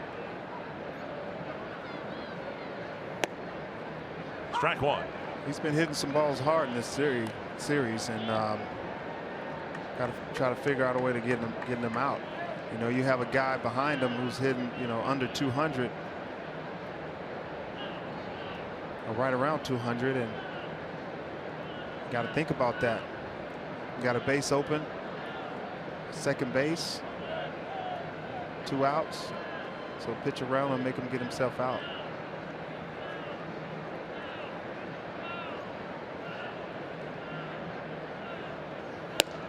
Fastball on the outside corner, and it's 0-2. It's a really good pitch right there. No hitters looking for that pitch. You can't do much with that either, but hit it off the end of the bat. It's 90 miles per hour, but yeah, that's a really good pitch. That's a pitcher's pitch, and you can't do anything with it. our pitch tracking said it was a ball. Very high, 1-2. I grew up in the era where pitches like that were strikes. And so you try to protect yourself, and that's what they call a pitcher's pitch, and you just try to bloop it out in right field. You can't do much with it. 1-2.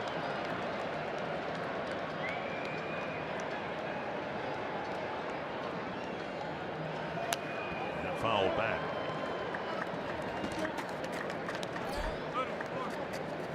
He's been doing a good job lately, you know, early on this season, hitting the ball the other way. He's always pull happy in the past, but he's been doing a great job of trying to use all fields. There's a big hole over there between Sano and Dozier. Under 1-2 pitch. Struck him out with a breaking ball. Nice. Tigers have left 8 men on through 4 innings and still lead 3-2.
Get caught up. Brought to you by Toyota. Jorge Polanco with a 2-run double after John Hicks missed a pop-up in foul territory. Twins had a very brief lead. Then Nick Castellanos with a home run to tie it. A couple batters later, Justin Upton with a home run to put the Tigers in front. Neither team's played well in the field. Neither team has pitched well. Said the Tigers have left 8 men on, but they still have a 3-2 lead. And Eduardo Escobar will lead off the 4th against Matthew Boyd. who despite his inefficiency is still out there. Up and in, ball one. Need Escobar to have a good at bat right here and get that rally started. Foul back, 1-1. I think we had a little communication in between innings. Plate umpire Jordan Baker went to the Twins dugout and basically complained about Chris Jimenez's repeated trips to the mound to try to settle down first Adalberto Mejia and then Justin Haley. Poke foul, backing out of play. And it's been a long afternoon for Jordan Baker, but he's brought some of this on himself because he hasn't called a very good strike zone either. It's been very inconsistent. He made me look bad on 3-0 automatic.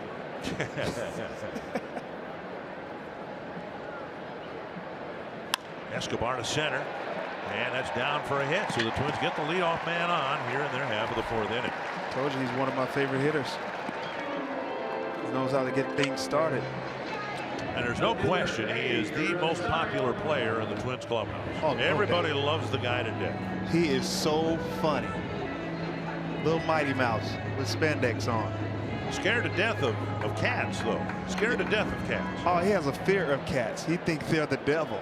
I don't know what the devil looked like, but here's Eddie Rosario, singled and scored his first time up.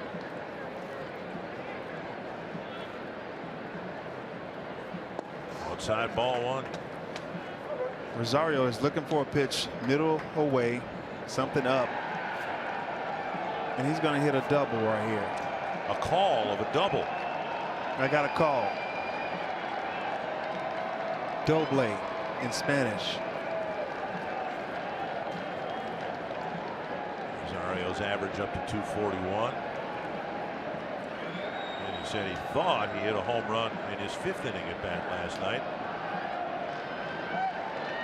Boy, that sure looks like a ball. That's the move that picked Dozier up. That's close.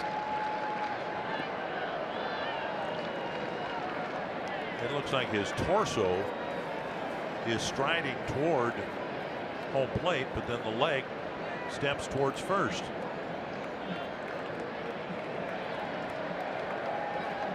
Outside, 2-0.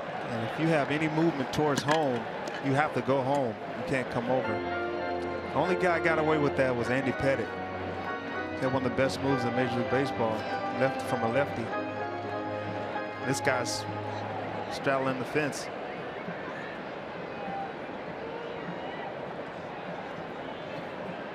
Two 2-0. Taken for a strike. Here it is right here. He picks his leg up, but it looked like he's going home. In this case, he is going home. And it seems the same when he's picking over as well. So it's kind of deceptive. So you have to be careful at first base. Strike two. Rosario, those are the pitches you love. Swingea. That means swing. Okay. See if the Twins send Escobar here. Paul Molitor gave signs to Gene Glenn and flashed him across the diamond.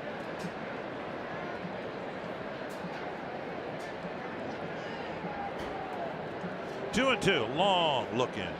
Everything that's happened here today has taken a long time. Poke to third baseman Castellanos.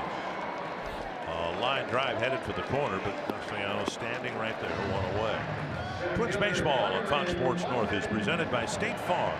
Combine auto and renters and see how much you can save. Byron Buxton will hit. Went down swinging his first time up. Rosario had a nice swing right there, just right at the man. Hit the ball hard.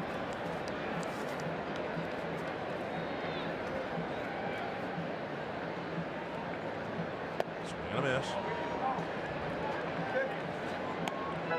Talked with Joe Mauer yesterday generally about hitting and the state of hitting. And 2017, and it kind of morphed into a discussion on Buxton. And Joe said a lot of the things you said during Buxton's first at bat, that you've got to understand that it's a process, and you're not going to turn things around in one at bat. It'd be nice if you could get the double that he got a few games ago to right center field and say, well, I'm fixed now. But it's, you know, one at bat at a time. Marnie was talking about that with James Rowson. You've just got to trust the process, and if you keep following, you know, certain guidelines, that the results will be there. There's a ball squirted to the right side, and they'll get a force at second. Buxton will be at first. Might be in position to steal here, get into scoring position. I mean, that's a start. He tried to go the opposite way, got jammed right there.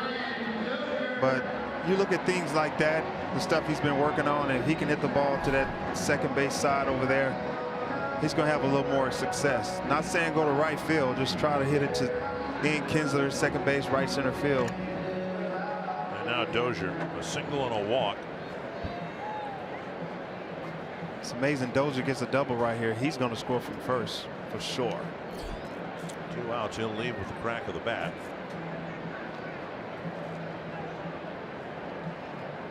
Dozier with a couple of doubles and a couple of home runs. He takes up and away ball one. Jordan Baker kind of flinched on that pitch. It's amazing, like I said earlier, the way the infield is set up. They're so heavy on the left side. It should tell the hitter what they're trying to do to him, and that's how you make the adjustment. So when you're walking up to the plate, you see how they're playing. That's how he's going to pitch me. And now 2-0. They're going to throw him soft away so he can roll over the ball and stay fastball away. They don't want to pitch in, and he actually hits the ball hard. That's what he does. But they're trying to get him to roll over. Every once in a while, you have to go to that right side.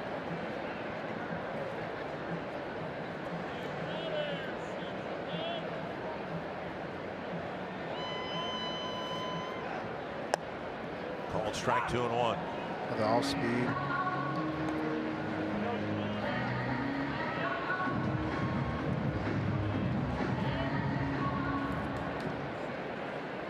All we need is a little base hit right here. Hopefully he leaves a fastball right down the middle. Dozier likes those. He's Pac-Man. He eats those.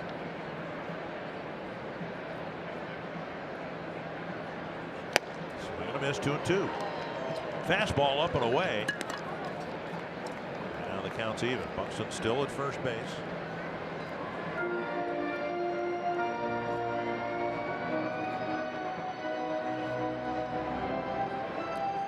Buxton could be stealing, but he has such a good move. I don't know if he's keeping these guys close to the bag. He usually gets a bigger lead than that. Because he has such a good move, you have to kind of freeze. It's pretty good.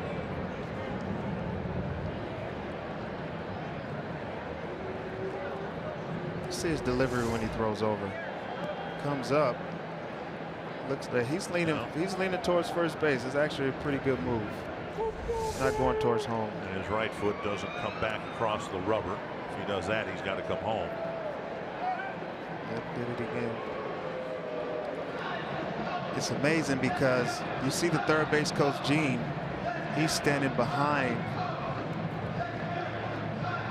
the lefty, and you as a hitter, I mean a base runner, you look over there. If he can give me a sign behind him that he's coming home, because usually we pick up signs from their dugout that he's picking over or going home. And he can lean to the right and maybe let the runner know that he's going to go towards home, and you just go first move. One of the benefits of having Paul Molitor as the manager of the team for people like me, you can ask a question, and Paul, of course, was always such a cerebral player. So I asked him today about pickoff moves and Verlander's quick feet and all that, and he said the key for a left-hander is usually their head when they're going to go home. He said it might be their left ankle, it might be their right foot, Might be their glove, but he says usually for a left-hander, if you were looking for when to go, they'll tip it off. Something about their head. Their head, actually, they look towards home and throw to first, and look towards you and throw to home. And usually that's a big percentage of it. But you can see his front foot closed, or his front foot can be open to go home. 3-2, and Dozier drives it to left. Upton is there to make the catch. A bullet to left, and Upton has been catching line drives out there so far in this series. And the Twins come up empty in the fourth.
Look at our Pepsi fans of the game enjoying a gorgeous Saturday afternoon at Target Field, and we're glad you're with us as well.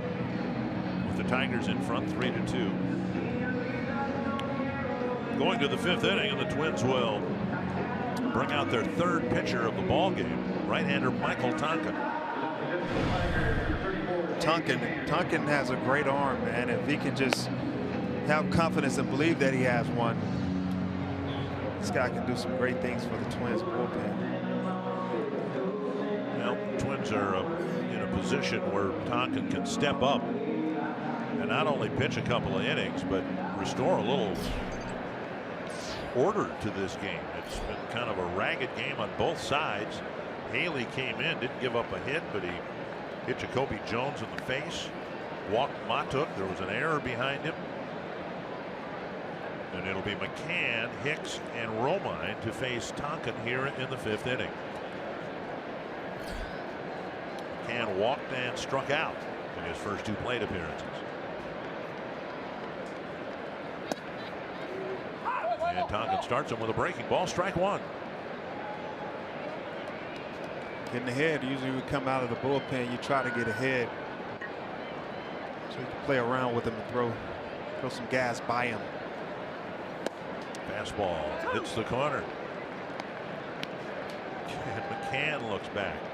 He's been working on a splitty with Eddie Guardado out there in the bullpen. He's been trying to get it down and get some control of it. So I'll be thinking a splitty's coming soon. Breaking ball, and McCann's gone on 3 pitches. One down. It's a start. Good pitch. Let's see if that was, yeah, it was definitely a slider. He has a great arm. You're thinking fastball, and he breaks you off something proper, which is the breaking ball. Hicks with an RBI single and a double to right center field. Excuse me, roller. Hicks looking for that first pitch fastball that he got in his last at bat, and instead Tonkin threw him the breaking ball. Yeah, it seems like he likes the fastball. He jumped on it earlier after he missed that fly ball. Under to short, Polanco glides to his left. Over to Sano, 2 down. A couple of quick outs for Tonkin, a welcome sight for everybody here. Don't plan, Flex Plan. You can receive 20 digital tickets and enjoy all the benefits of being a Twins season ticket holder. The Flex Plan gives you the flexibility to choose only the games you wish to attend all the way up until the first pitch. Learn more at twinsbaseball.com/flex. 2 down, and now Romine, who entered the game as a pinch runner for Jacoby Jones, who was hit in the face by a pitch. Fastball low. I never knew Romine played the outfield. He's always been such a great shortstop. He had a great glove. But really been working in the outfield. Now he's in center field. He has some speed. And a ground ball up the middle. Romine getting a big thrill at the Twins' expense in Detroit, getting a grand slam. I think Miguel Sano enjoys playing first base. Now he tried to decoy Romine into thinking that he was taking a throw for a tag. And Miguel Sano's got a bright personality. He enjoys people. He enjoys playing the game. And if he ends up at first base, I think he's going to enjoy that transition from third to first. Get to mess with the players a little bit. Yep. I think character you can't teach, man. It's something that's in you. This guy has a great personality. You know, match that ceiling that he has, man. He's going to be a great player with that great personality, man. It's going to be a lot of fun. 1 strike to Dixon Machado.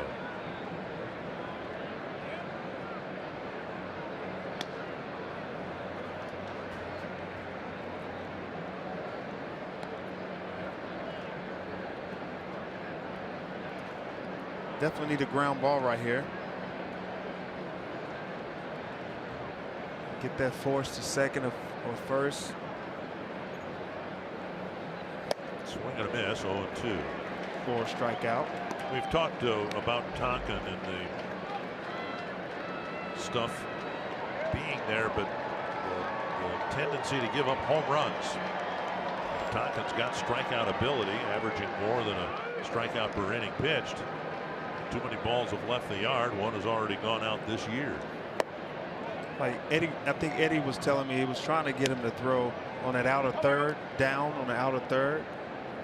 And, you know, sometime with Tonkin, he rides that fastball back over the middle of the plate.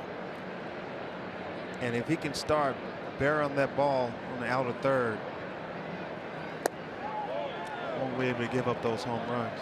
Breaking ball taken for ball 2. He has that slider in the right spot, down in the bottom of the zone. The slider's breaking pretty well today.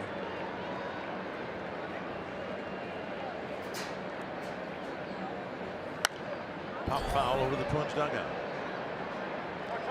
That's where we want to really get this ball down and away right here, and try to get this ground ball. And he has great velocity, man. He can throw balls by guys if he stay in that outer third.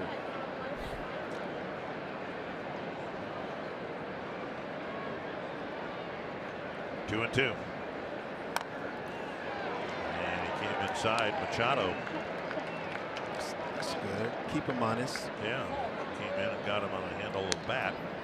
Still 2 and 2. Usually when they come in, they try to speed you up.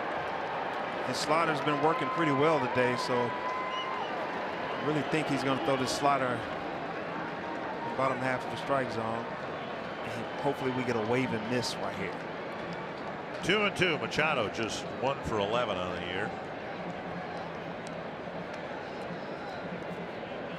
Yesterday, Paul Molitor said there's been some discussion, some thought about cutting down from 13 to 12 pitchers and adding a bench player. Games like this would discourage that because the Twins got a short start from Mejia. Step off. Picked off, and he gets back. Romine took off and made it about a third of the way to second base, and then he slammed on the brakes and got back.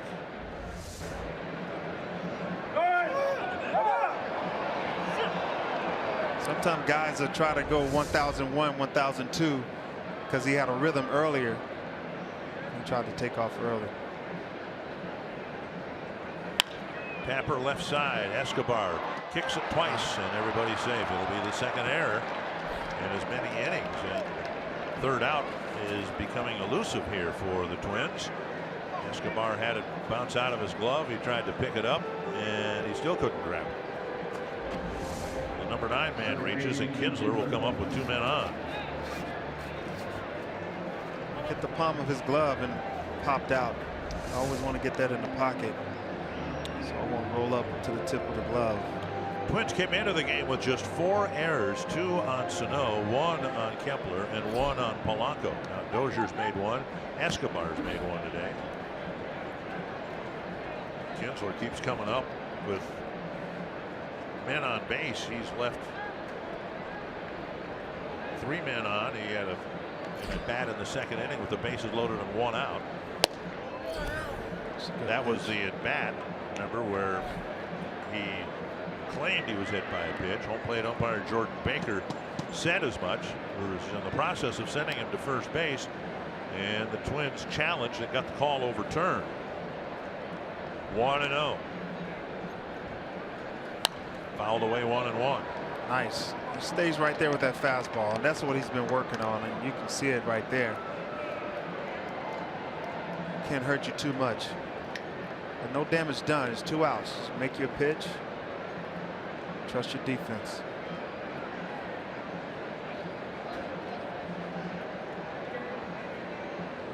One and 1 to the dangerous Ian Kinsler.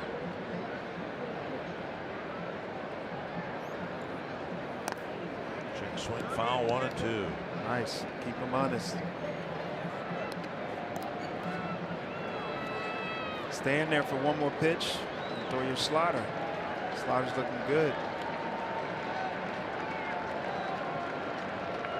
Tigers have left 8 men on through 4 innings. Tonkin trying to strand 2 more here in the 5th.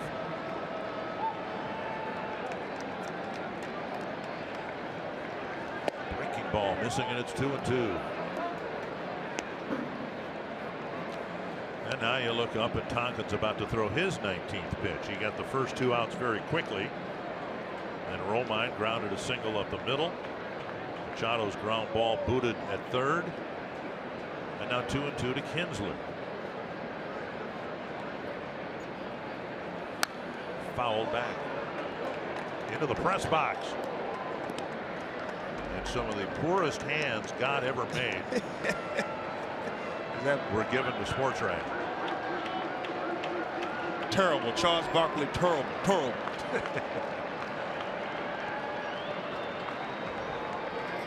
Greg Breslow getting loose. And another 2-2 on Tonkin's 20th pitch of the inning. And he fights that one off. Good pitch, and a good job by Kinsler of keeping the at bat alive. Usually when you get 2 strikes, man, you try to just battle and keep battling. If he's making good pitches, all you can do is foul him off. You can't do much with him because you put it in play, it's not going to be hit really hard. You just want him to make that mistake. And Tonkin's not going to make one right there, right here, right? Well, we'll find out. Another 2-2, and Tonkin steps off. Fastball in. He's reaching out on that fastball away. Try to stand him back up. And finish him with a slider. Foul tip. Jimenez hangs on, and Tonkin wins the battle in the 5th. Tigers have left 10 men on today.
in the bottom of the 5th at Target Field. We're in the Minnesota Lottery Winners Circle, and we have $100 worth of scratch-off tickets for Miss Ruth from Monticello, who is celebrating her 95th birthday at the ballpark tonight with her husband, Bert. They've been married for 68 years. And Ruth, you said your birthday was on Wednesday. Your whole family is here, 30 people to celebrate with you, and you're a Twins fan for a long time. Why are you such a Twins fan? I don't know. I've always liked the Twins, and I've always supported them. And you told me one of your all-time favorite players is? Is Torrey Hunter, And why did you like him? because he's such a wonderful guy. He's always trying to help everyone, and he's been such a good player, and I just think he's a wonderful guy. He's a little bit handsome? Yes. Okay, that's what I was waiting for. Happy birthday, Ruth. And you know what? A big circle from Torrey Hunter today for you. Thank you. You're very welcome. Wow, that's awesome. 95. And she looks good to be 95. Out here at the game, Monticello. Sunday day game. From Monticello, 40 minutes maybe to Target Field. Excuse me, Saturday day game. Yeah. You're out here in the sun and at a beautiful Target Field watching a ball game and says she loves me. I would date her. What? Polanco out in front of the changeup. And he strikes out. You know what? These are tough games to play in, man. When you have a long game and we're almost I think we're 2 hours in. It's only the 5th inning. And your defense can really get flat. You know, they start making errors, and you're sitting out there, and your hips are tight, your hamstrings are tight. And I had an issue when I was with the Angels. We had a pitcher telling the outfielder how to play and move over here on top of the mound, and he walked 7 guys that inning. We had 41 minutes. Hey. And the big man throws a punch at McCann. Here come the benches. Paul Molitor in the middle of it. I don't believe McCann made contact with Sano, but he threw a punch at the Tiger catcher.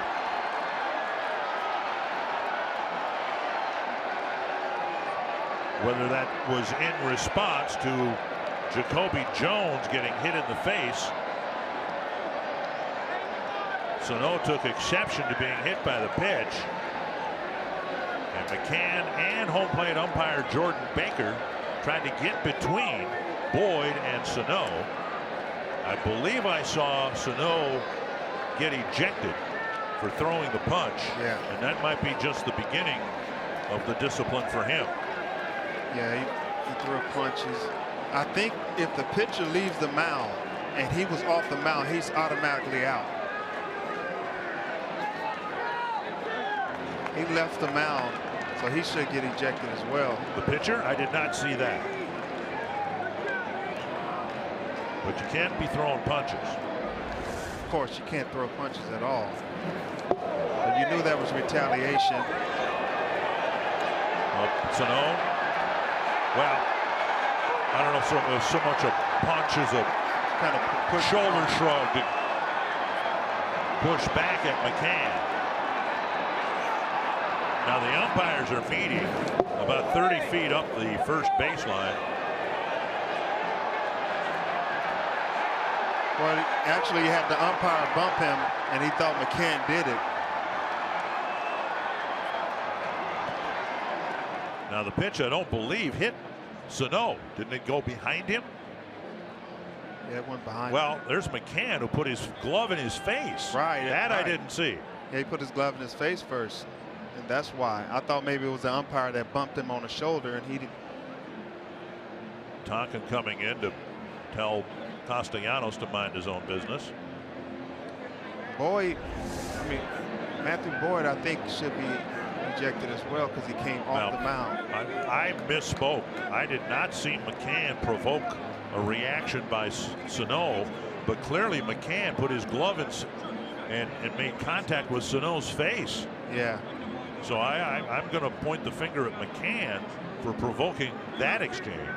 Might have been accidental because I didn't see it in his face. I didn't see it in McCann's face, but he definitely put the glove on him first. And Sano, and it's very intense at the moment. Jordan Baker explaining something to Boyd. Yeah, he's ejected. And I think he's explaining to Boyd that you're out of the game. No warnings were given in advance of this. At least I didn't see any after Jones was hit. Yeah. And I think what you picked up on was absolutely right. It doesn't have to be a warning. If he comes off that mound and he's off, he's automatically rejected. See? And I've been in this situation many times, so I know. But right here, yeah, the altercation, as brief as it was actually provoked by McCann. Yeah. You can't stick your catcher's mitt or in a player's face. Sano is out. He was thrown out for retaliating, but I guess my suggestion to you is McCann should be gone too. Yeah, I'm pretty sure the punishers in New York is going to take a look at this and see that. Castellanos now being talked to by the crew chief Mike Everett. Castellanos trying to get in the middle of it. We saw Michael Tonkin intervene with him. And we've got a mess here as both teams will have to react to ejections. The Twins will have to find someone to take Sano's spot. They've got Bauer on the bench. I would guess that would be the move there. Yeah. Boyd had shown some signs of recovering from a rough start, but he threw behind a batter. That in itself was provocative. I mean, you don't miss that much. I mean, it's definitely a retaliation for hitting Jacoby. That's understandable. I'm from the old school, and I understand, you know, once your guy get hit in the face, whether it's accidental or anything, there's going to be some retaliation.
Except good baseball, and the Tigers are leading 3-2. And here's what just happened after Jacoby Jones was hit in the face. Boyd threw behind Sano, who took exception to that. You expected something to happen, and Sano didn't get hit by the pitch, but he was hit by McCann's catcher's mitt, and then he retaliated and got ejected. It was just kind of obvious that, you know, they were throwing at him, and Sano knew that, so it doesn't have to hit him. You knew the intent. Well, Sano was not going to charge the mound. Yeah, he wasn't going to charge the mound. He was just talking to him. But when you see somebody, you know, touching you and then the umpire bump you and you still intense, and now you see a shove by in the face. Again, if you're expecting Sano to not do anything after having the catcher's mitt shoved in his face, you're being unrealistic. Yeah, I saw that. And the good thing is I'm working with someone who was always so cool and calm and collected. Really? When you were hit by a pitch, you took it, You wore it. You didn't overreact in any way, shape, or form. I was the main guy. That was the best I ever saw when you picked up the baseball and threw it back to Danny Baez. Danny Baez hit me. I mean, he's never missed like that before. I think I hit a home run in that game, but Danny Baez, the next at bat, threw it and hit me in the ribs. The ball was spinning in my ribs, and I couldn't breathe. And the catcher did not pick up the ball. And I saw the ball, and I just threw it back and hit him in the leg. And my explanation was, why would I get fined? I hit him with the same ball he hit me with. So, I mean, I love the aggressiveness, the intensity with Sano. I mean, the Twins need that sometimes. Yeah.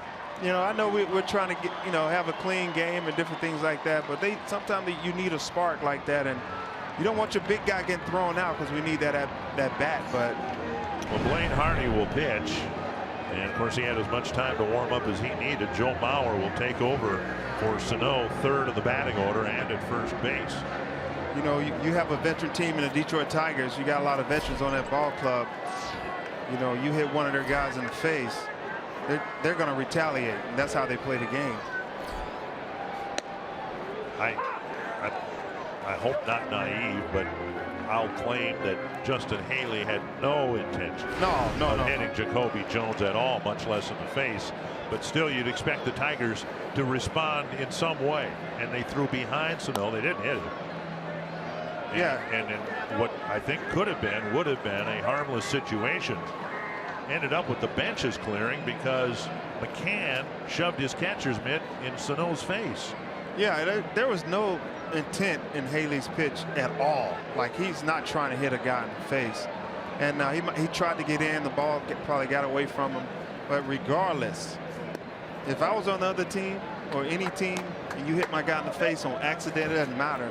We have to hit your guy. It's going to be a retaliation. This is before your time, but the best example of retaliation that I witnessed, 2-2 to Mauer. Dennis Martinez hit Kirby Puckett in what sadly was Kirby's last plate appearance in the regular season. Frankie Rodriguez was the Twins starter. This happened in the first inning against the Indians at the Metrodome, and Rodriguez went out to the mound, and the leadoff man in the second inning for Cleveland was Albert Bell. Now, Albert Bell had a very short fuse anyway. Wrong guy. Here's a high fly to center. This one's hit deep. Romine is back, and he can't make the play. Mauer will round second and hold up there. Way to go, Mauer. Straight away center field, and Romine tracked it but didn't catch it. Nice piece of hitting right there by Mauer. Coming off the bench, cold turkey. Ball right down the middle, and he did what he had to do. And I'm pretty sure he didn't have any swings. He thought he wasn't going to play today. He gets a double, much needed double. Put himself in good scoring position. So Grossman will get a base hit right here. Robbie Grossman takes a strike. Anyway, the conclusion to the story was Frank Rodriguez drilled Albert Bell in the ribs, and Bell stalked towards first base, didn't come out to the mound. But the way the story was told, Albert Bell told Rodriguez if it was anybody other than Kirby, Bell would have reacted differently. We'll put it that way. Yeah, you know, Kirby had the respect in the game. He's one of the brightest characters in the game. And then Dennis Martinez is actually El Presidente. Right. He's actually a nice guy, and I'm pretty sure it was no intent to hit him in the eye and cost him his career. And I think it messed up Dennis Martinez's career as well. 1-2 to Grossman. Mauer at second base. Twins would like to think that a hit to the outfield would get the game tied. There's one flare to right center field. Mauer got a late break, and he's going to be waved around. And the throw to the mound, Mauer scores, and Grossman's tied it with a base hit. I like those bloop hits. They're beautiful with runners in scoring position. Joe did not get a good read on that ball, and Gene Glenn took a bit of a risk. But he's got Mikey Matuk in right field. And Matuk's throw was not a good one toward home plate at all. It was off speed down and away, and Grossman was able to stay down on it, stay through the ball, and shoot it to right field, scoring Joe Mauer. Very nice swing.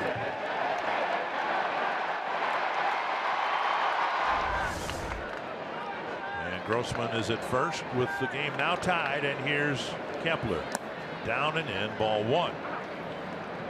Kepler with a walk and a ground ball to first.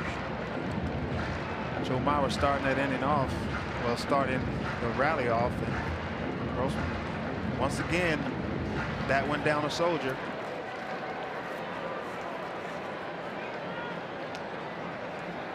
After the fracas, the Twins have 2 hits and they've scored the tying run. And now Kepler takes a strike. Had a chance to play behind Blaine Hardy. He throws a lot of body and elbows and knees and everything at you before he even throws the ball. He had a pretty good changeup. Throws a lot of sliders to lefties. Doesn't throw hard, but pretty effective.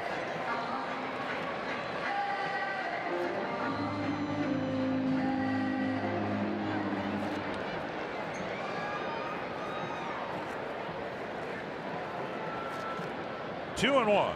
The Twins right fielder. It's interesting, late in the ball game, we didn't think much of it, but the Tigers got an inning out of Anibal Sanchez. 12 pitches he threw. If not for that inning, I would think Sanchez would be ideal to step into the role that Hardy's asked to fill right now. You've got a former starter. You need somebody to eat up some innings here. Fouled straight back. Good swing by Kepler. But because Sanchez was used last night, it's Hardy being asked to get through some middle inning outs here, and in the hopes of keeping this now a tie game. And they will use Blaine Hardy as a long relief man, but you know, Anibal Sanchez definitely would be the ideal guy for this situation. 2-2 to Kepler, having a battle with Hardy. Another throw to first. Grossman hasn't tried a stolen base yet this year.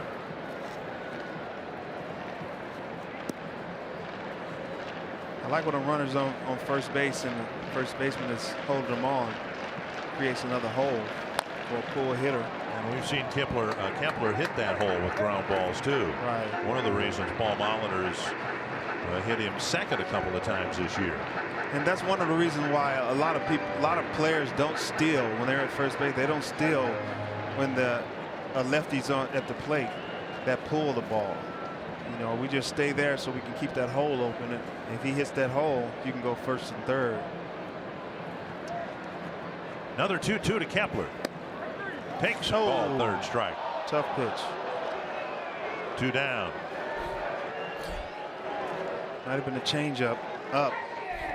I think this pitch could have went both ways. Ball or strike. Yeah. But it was a changeup up. That's a great pitch to swing at. Sort of like that curveball Kirby used to talk about, the gift from God. There's Chris Jimenez.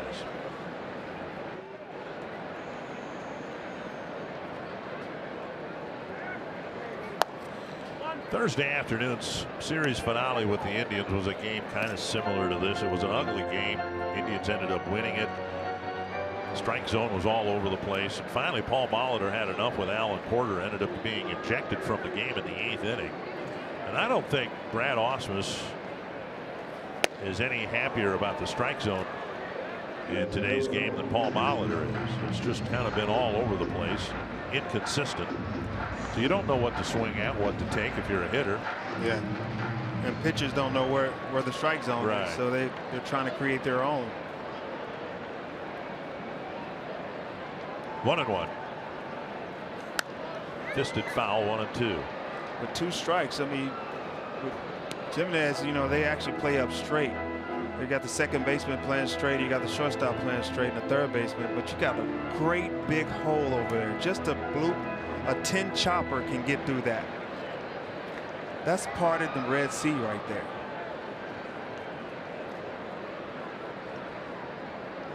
This is where you force yourself to shoot that hole. Fly ball center field.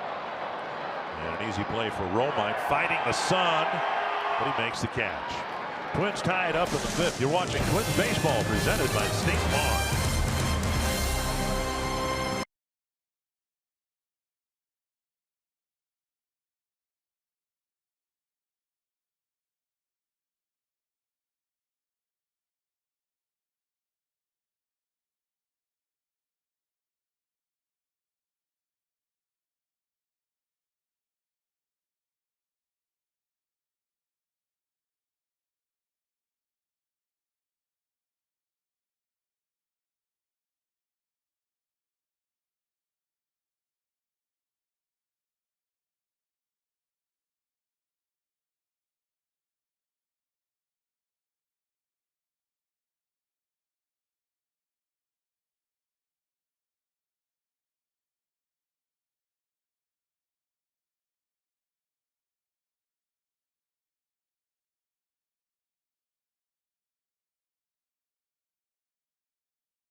Have the most fun on our 10,000 lakes with boating, recreational activities making a splash on each one.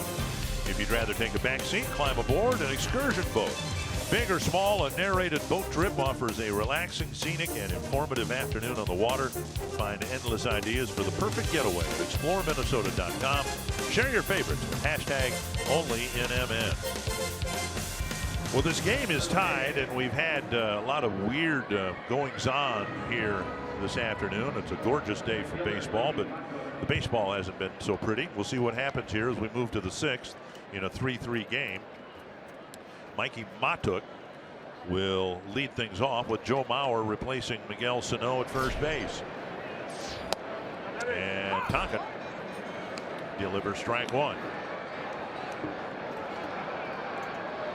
Matuk, Castellanos, and Victor Martinez in the 6th inning.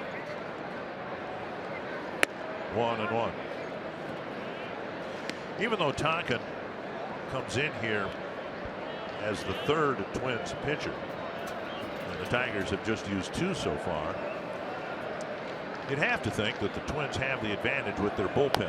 The bullpen has been an ongoing issue with the Tigers for years, going back to when you played there. It was always, it seemed like, the Achilles heel of the team. Man, it was tough, man. We just tried to find some pieces and, you know, bring up different guys. We're, you know, have guys coming up and down with great arms, and we just couldn't find those pieces. But we had a great hitting team. You know, defensively we were solid. Starting pitcher was great with Scherzer and Verlander, and, you know, Anibal Sanchez was pitching really well back then, and, you know, Doug Fister. We had a lot of arms, and it's true. Rick Porcello. Yeah. Rick Porcello was a Cy Young winner last year. So, you know, we get to the playoffs and we just couldn't finish it up against Boston in 2013. It cost me to go flying over a fence. That was painful. Just thought about that play this morning as I was driving in. It hurt. Yeah, I'll bet. 2-2 and now full count. Nobody knows I had a concussion and I stayed in that game. And when I got on the plane that night, I was actually pretty sick. The plane went up and they got to the pressure, and I felt like I was gonna throw up. And, yikes. Oh yeah, it was rough for me.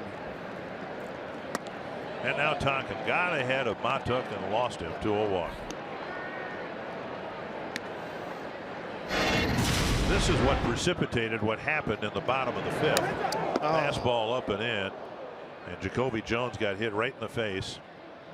ran up to the third base coach's box. And then a pitch behind Sano. Important to note that it was a message pitch, but it was waist high. It wasn't up around the shoulders or his head. And then Sano took exception to McCann shoving him in the face with his catcher's mitt. The bench is cleared. Boyd was ejected for coming off the mound. And the Twins tied it in the 5th, but now a leadoff walk in the 6th. And Breslow will be pitcher number 4.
Getting just a handful of outs before leaving. Tonkin out, Breslow in. You can join Fox Sports North at the next viewing party Wednesday, April 26th, beginning at 6:30 p.m. at Willie McCoy's in Bloomington. Watch Minnesota take on the Rangers. Enjoy specials, prizes, and more. Visit foxsportsnorth.com/events for details. Craig Breslow comes into the ballgame pitch for the Twins with a leadoff man on here in the 6th inning. Got a veteran guy, been around. I actually faced him the first stint with the Twins. I faced him with Oakland. He had a different arm angle then. Now he has a more of a drop down, 3/4 arm angle. Reinventing himself.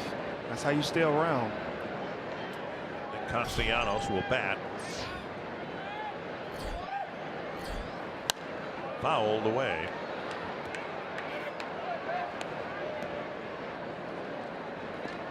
I think he had a great season with Boston Red Sox when he went over there, and he helped those guys out a lot. He stays around because he knows how to get ground balls and get guys out. 1 strike to Castellanos. Hit hard to left center field. A long way toward the bullpen. It one hops the wall, stays in the ballpark. Matuk around third. He's being waved home. And he'll score on a double by Castellanos, and the Tigers have answered the Twins' 3rd run with their 4th run here in the 6th inning.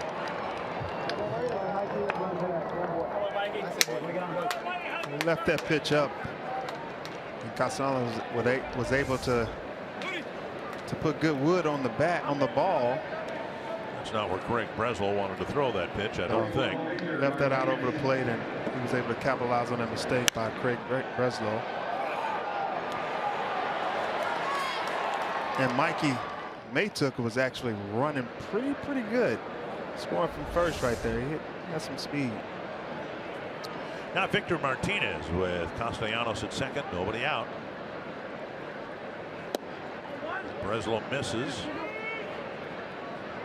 I think you kind of nibble around the plate with this guy. I mean, putting him on base, he's not going to score from first. It could take about 2 doubles to score him.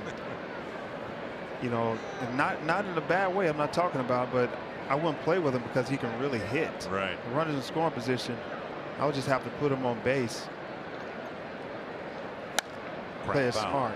Play it smart and nibble around the plate, and hopefully he chases. But if he doesn't chase, you put him on base. I don't think it hurts you too much. They're winning by 1.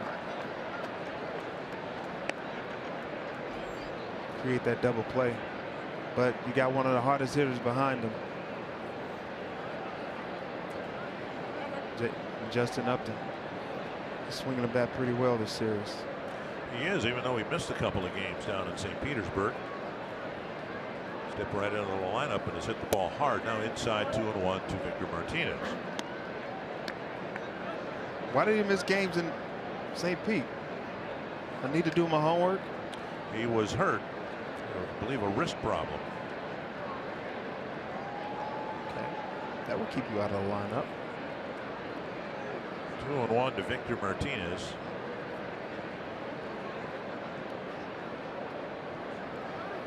Slow breaking ball, not close. 3-1. Breslow now with 4 hits allowed, 3 2/3 innings. A hit batter, a walk, 3 strikeouts. Castellanos greeting him with a solid double to left center. Throw all speed right here, not a fastball, hopefully. Grounded right side.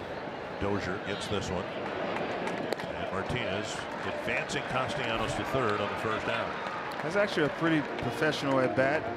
You know, he sacrificed himself to get the guy over.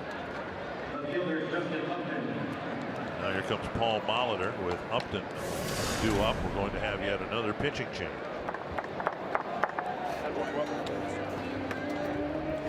Starter Adalberto Mejia got 8 outs. And then Haley got 4 outs. Tonkin got 3 outs, and now Breslow getting just 1. And it'll be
Twins already using their 5th pitcher of this ball game. Tyler Duffy will come in. He's been very, very good. Gave up a couple of scratch hits against the Indians, and they came around to score. And it's kind of the deciding part of the ball game on Thursday. And he'll come into a spot here with the Twins down a run. Castellanos at third and 1 out. He's been pitching pretty well out of the bullpen.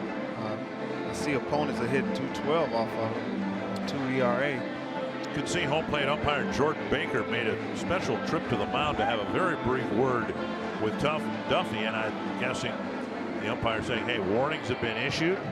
Just want you to be aware of it. And we'll have the intentional walk here. And this is one of the things that, of course, it happened when you had to actually throw 4 pitches wide. Duffy comes into the game. I don't like that. And is charged with an intentional walk. I don't like putting the guy on. Breslow was out there and gave up the double, and we could have done the intentional walk with him on the mound. That made the pitching change, but at any rate, that becomes Duffy's runner now. The hope is he doesn't score anyway, but here is James McCann. First and third. And Duffy hopes to get a ground ball hit at somebody. You know, you think just putting them on speeds up the game. You know, I just think if I was on the opposite side of that, I would want the pitcher to throw pitches, because I've lost 2 games in my career because bases loaded. I mean, a man on third, 9th inning, and a guy threw the ball away. That happened to you twice? Twice. And Kevin Jepson was one of them. Okay. With the Angels. In the Angels. We had it happen last year with Pat Light, who tried to throw 4 wide ones, and one of them was very wide and high. Went to the backstop, and a runner came in from third. No, we got walked off. The game was over because he threw a ball away. Yeah. Game over. 1-0 now to McCann.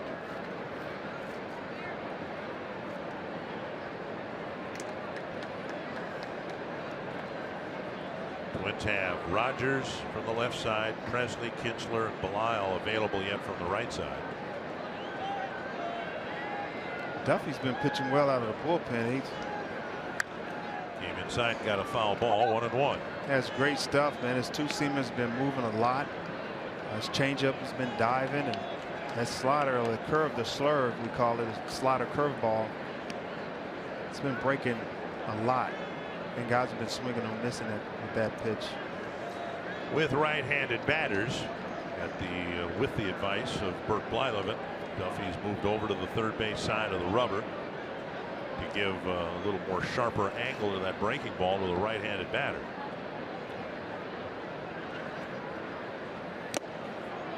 Woo. That ball nearly hit McCann, the tailing fastball. Yeah, I'm glad Bert had a chance to come to spring training and share his knowledge, his wisdom that he's obtained over the years playing this game. I mean, the guy's a Hall of Famer. There's too much up there in that head not to share it with the players. So I'm glad he's here in the booth, and I'm glad he's now a part of the Twins family on the field. Driven to right field towards the gap. Kepler racing, making the catch. Tagging from third is Castellanos. McCann drives in a run with a fly ball, and the Tigers now lead 5-3. McCann actually stayed on that ball and hit it to right field, and just wanted to get in the outfield. Man on third, less than 2 outs, and his job is done. Gets the RBI and go up 5-3. And now John Hicks in the lineup today because Miguel Cabrera was put on the disabled list this morning. 2 hits in the ball game, including an RBI single in the second.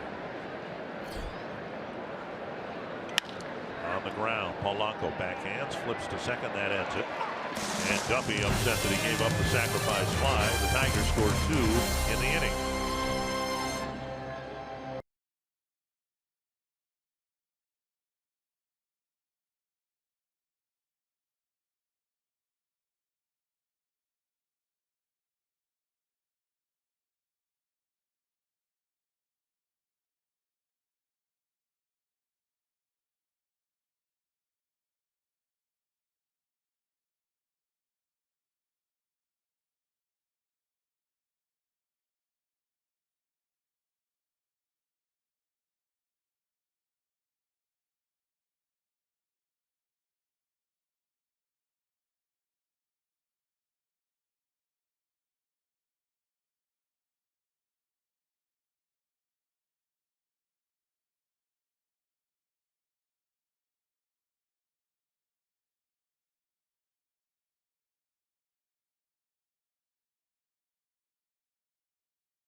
Castellanos drove in a run and scored a run. The Twins find themselves trying to come from behind again here. We're still in the middle innings. Twins will hit in the bottom of the 6th. And it'll be Eduardo Escobar leading things off for the Twins.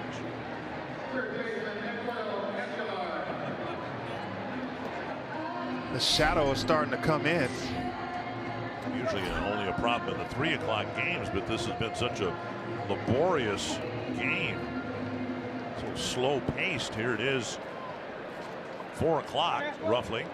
Laborious means long, right? Yes, yes. It's a lot like disseminate. Yeah. It's we're trying to increase your vocabulary. Disseminates mean circulate, publicize, disperse, Okay. spread widely. Okay. All right. So when you read the disclaimer here in an inning or so, are you going to use the word disseminate, or are you going to use a substitute word? I'm going to use it the way I want to use it. Dispersed. All right. Okay. We'll let the attorneys come down on hard on you if they don't like what you read. It's the same thing. 1-1 to Escobar. Swinging a foul, and McCann gets another foul tip.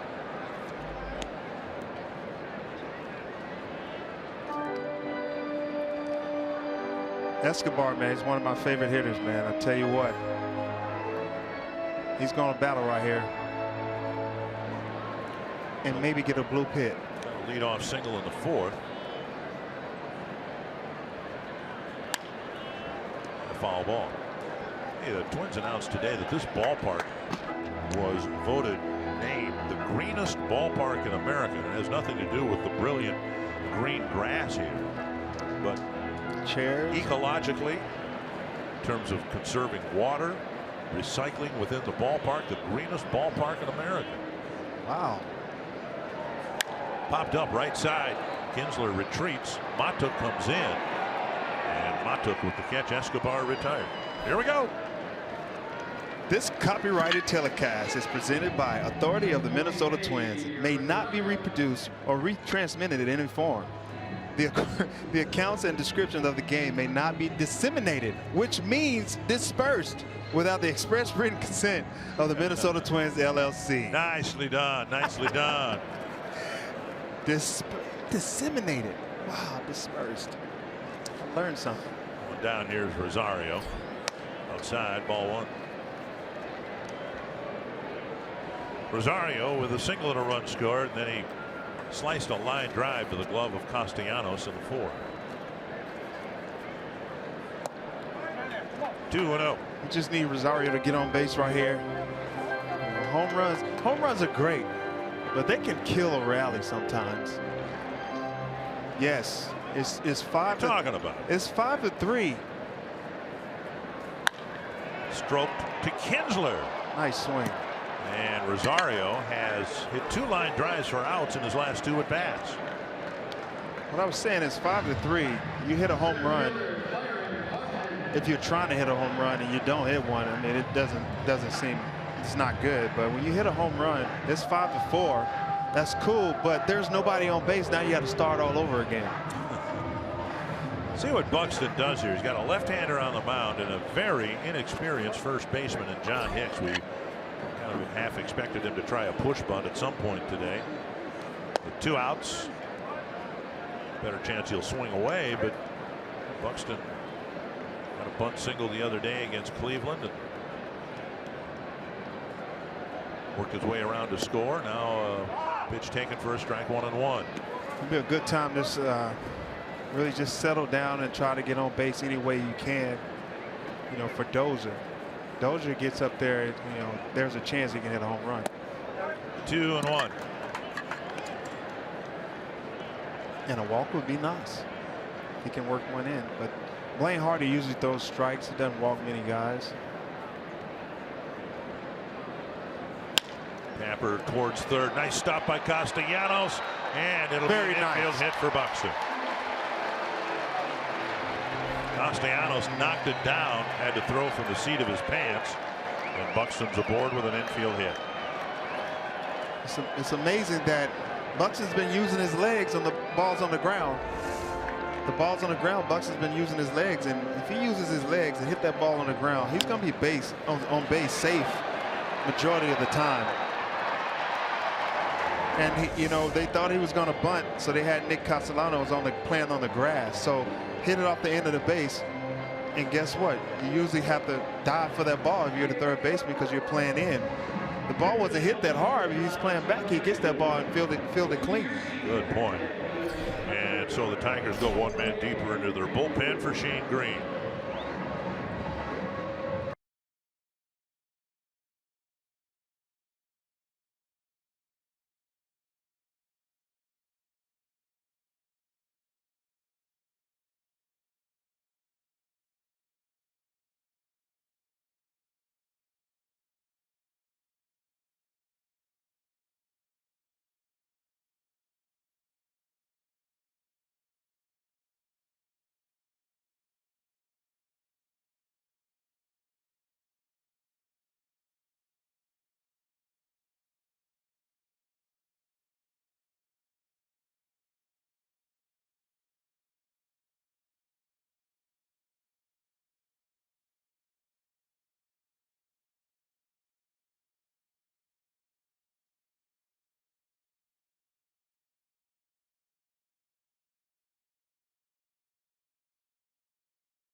Twins had a brief lead. Tigers took the lead. Twins tied it up. Tigers take the lead again. Now a 2-out infield single by Byron Buxton. And time now for our State Farm combination. It's a game that will be pitched primarily by the relief pitchers. 8 pitchers have been used totally in the ball game. Twins have used 5. Tigers have used 3. And Shane Green will pitch for the Tigers next. Shane Green was a starter with the Yankees and, you know, with the Tigers early last year. He's in the bullpen. He's actually doing pretty well. He has a 1.80 ERA. Opponents hitting .222 against him. So he's having some success, just like Tyler Duffy in the bullpen. Dozier has a base hit, a walk, a run scored, and a line out to Upton in the 4th inning.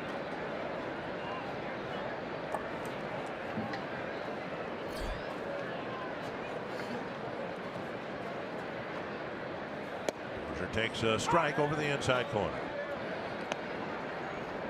I don't know if Buxton will be stealing right here, but if he picks that leg up, I'm pretty sure he's going.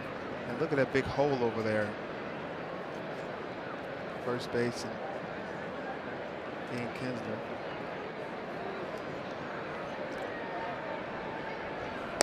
Side, based on what we've seen from Brian and his approach, though, he's thinking upper deck in a tie game. I think he should think that early, like 1-0, 1-1, 2-1, the neutral counts, and the counts is in your favor. Yeah, you try to drive the ball, maybe not out of the park, but through the park. But you know, 2 strikes, then you calm it down and go ahead and try to hit that hole. You got a hot hitter behind you as well. I don't know if Hicks caught that ball. He fell on Buxton afterwards.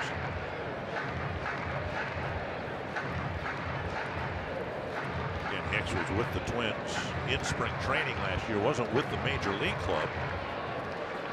Know each other a little bit. Yep. 1-1 to Dozier. Hit the ball hard twice, a couple of times already today. That's a good curveball and a good cutter. A strike on the outside corner at 95. I faced him a couple times with the Tigers, faced him with the Yankees. Has a great arm.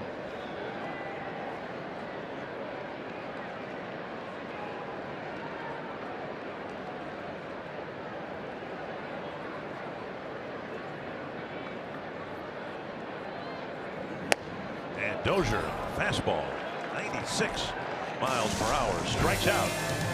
The Tigers lead by 2.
Is back and better than ever. You can watch every out-of-market regular season game live on over 400 supported devices, plus get a free subscription to @Bat Premium, the #1 app for live baseball. Blackout and other restrictions apply.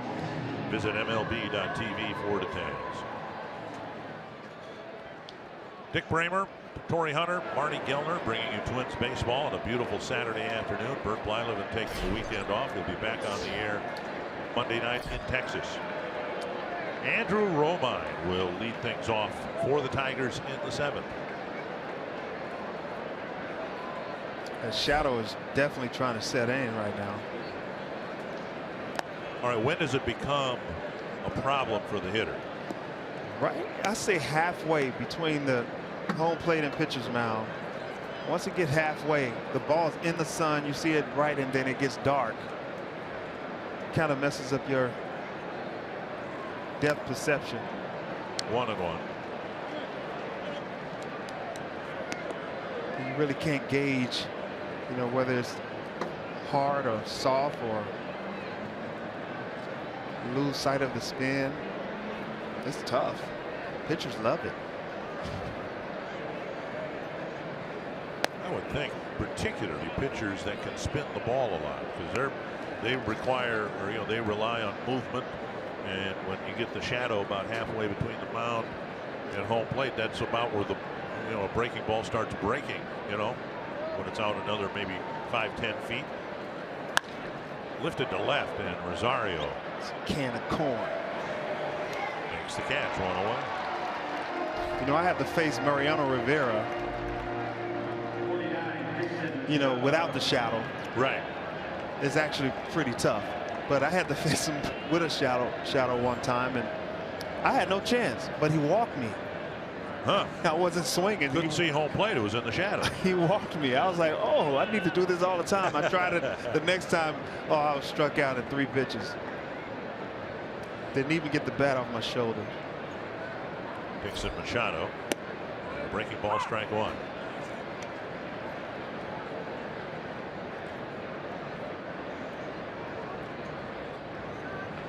See Duffy with the left-handed batting. Romine up, pitching on one side of the rubber, now with the right-hander up, going to the other side of the rubber. Kind of surprised more pitchers don't do that. Throwing across the body. So, I mean, some guys can't control that, and some guys can. When you see a guy like that, they can't. It's hard for them to pitch in. That's why I sit middle away. Missing inside, 2-1. It's hard for them to throw strikes inside, pitch in, and if you can sit middle away, you can stay on those pitches when they're standing on the third base rubber on that side.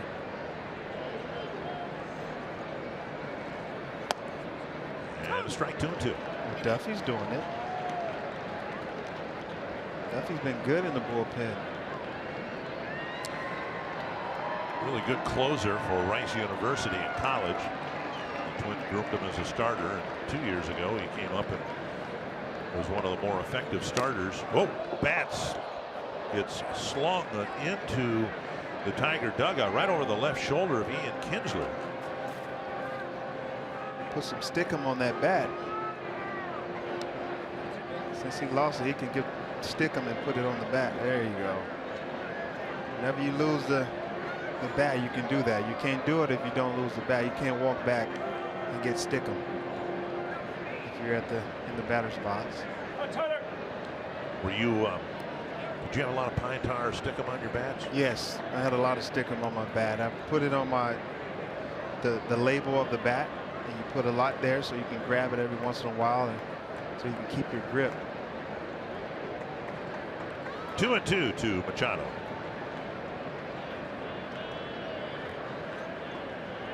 Breaking ball dribbled. Duffy's got a tough play, gloves, and can't get the handle of the ball in his throwing hand. Machado has a swinging bunt single. Actually, pretty intelligent of Duffy not to throw that ball to first and try to force it, because he could have threw it away and he goes to second, maybe even third. For him he knew he didn't grab it and knew who was running, so it's good that he ate that ball and not thrown it, because that would have been a bad throw. Most of the time you'll see pitchers try to barehand that ball and get it in their throwing hand and not bother trying to exchange it. Yeah, typically you don't want to barehand a ball that's moving, because you will miss it. Here's Kinsler to right field toward the gap. And Kepler closes on it quickly and holds Machado at second. First and second with one down for Mato. I noticed later in Kinsler's career, he's starting to hit the ball to right center field. And usually early on in his career, he pulled for home runs and pulled for doubles, but now he's starting to stay on pitches, and I think that's because he's been around Miguel and seeing the success he's been having. Well, Victor too. I mean, both as a right-handed, left-handed batter. Martinez uses the whole field. Right. Here's Matuk. He's drawn 2 walks and struck out twice. I remember Victor Martinez. They had the shift on him all the time, but he hit .330. So obviously the shift wasn't working. Right. So why are you doing it? You know, I never understood that.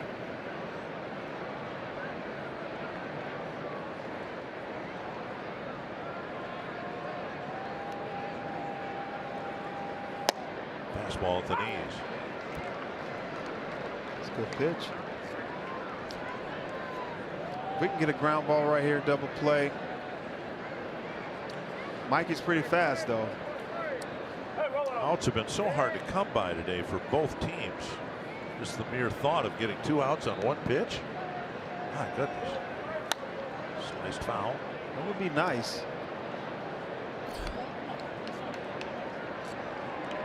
Tyler hadn't thrown his curveball as much. He's been throwing a lot of fastballs. Maybe sneak one in right here. That's a ground ball to third.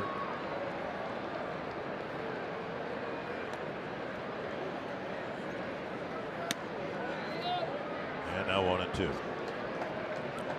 Maybe this pitch. I've often thought what games like this would be like for a catcher. Oh, I mean, Chris Jimenez is catching his 5th pitcher today. knees. There's probably going to be at least one more. His knees got to be in pain right now. Little fly ball center field. Buxton closing in a hurry. And if he'd gotten that first out, he had a forced play at third base. Little pop fly single, and one of the few times that something like that has dropped in front of the Twins outfield. Bases loaded now, 1 down.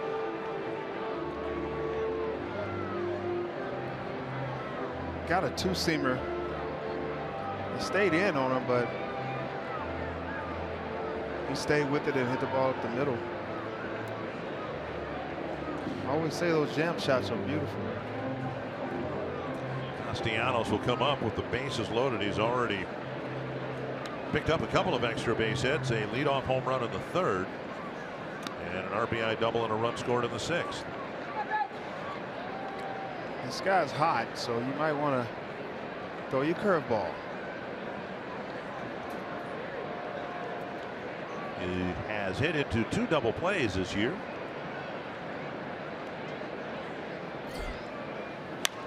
Fouled away.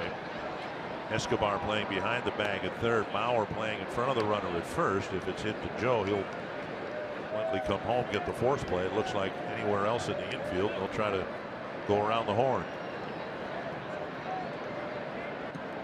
You say it's been tough that these guys haven't been making the pitches to get that ground ball, get a double play.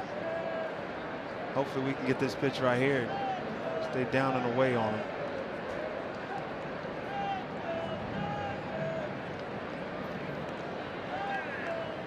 Inside, nearly hit him. 2-seamers moving today. And that's why he's been able to jam these guys, man. These righties, he's jamming them pretty good because his 2-seamers running in on the hands of these right-handed hitters. And sometimes I always say the jam shot is I love that swing. Look at that shadow. That is tough. Slider, please. Foul away, a fastball. Out of play. Like I said, a shadow like that, when you throw something spinning, it's tough to pick up. You know he throws a lot of fastball. It'd be tough to pick up if he threw a curveball right here. Why am I willing him to throw this pitch? I'm not too long removed from the game, so I'm still talking to the guys like I'm part of the team. How many silent prayers did you offer out there in center field all those years? All those years, I'm like, throw this pitch, please be careful. 1-2. Oh, just off the corner. That's a good pitch. Good pitcher's pitch. Duffy coming into the game today, allowing just a 150 average to right-hander. That ball cut outside. Yeah, a little cutter outside. Fox Tracks presented by Carrier. He's doing a good job of splitting his plate. In and out. The fastball is pretty good. Got him. Yep. Came inside. Got the strikeout, 2 down. That's a big strikeout. You know, one of the hottest hitters today. He able to shut him down with less than 2 outs. It's a 2-seamer in after a cutter away. So he's splitting the play. Ooh, that was nasty. 93 was a major sink. My bat's afraid of those. Here's Victor Martinez, 0 for 4.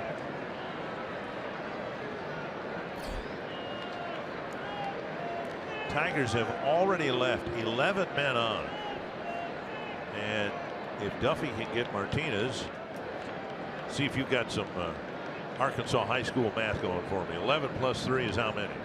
14. There you go. Taking low, ball 1. Got some education.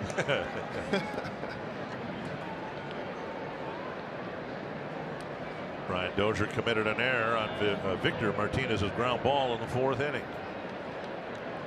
That's what we need. Strikeout, ground ball.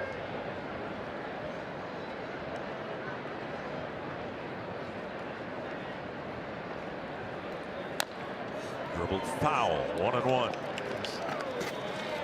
He's thrown about 99% fastballs. I hadn't seen that in years. Well, the pitch that struck out Castellanos was in an unhittable spot. That sinker down and in. If it's moving like that, why throw anything else? All right. 1-1 to Victor Martinez.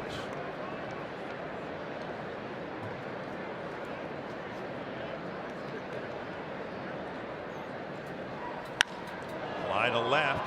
Nice. Rosario drifting back, still tracking it and making the catch on the warning track.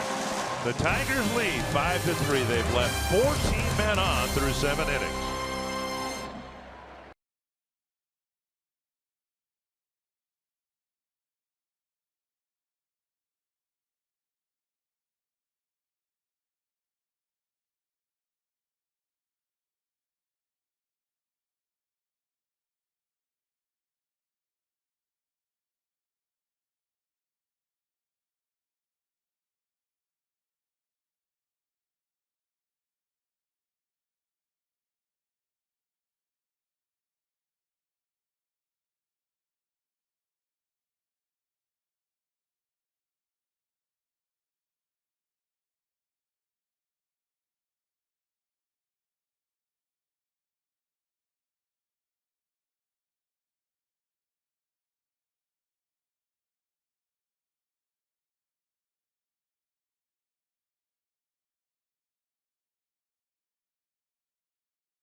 of the way.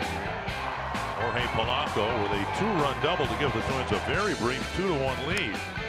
The Tigers came back, a couple of solo home runs to give them a 3-2 lead. Upton's home run into the bullpen area. The Twins coming back. Robbie Grossman with a little chip shot to right center, scoring Bauer, who had doubled. And then the Tigers got 2 more runs. Castellanos' double, the biggest hit in that inning. Then back in the 3rd inning, Jacoby Jones got hit by a fastball in the face, and a purpose pitch, a message pitch by Boyd behind Sano triggered this. A benches clearing. Wasn't a brawl. It wasn't a brawl. The Sano shove was really the only thing that probably resulted from it. Here is Alex Wilson delivering strike 1 as he pitches to the Twins here in the bottom of the 7th. Alex Wilson features a fastball, cutter, a little slider. Loves his slider against righties. Polanco, Mauer, and Grossman will face him here in the 7th. Outside, 1-1.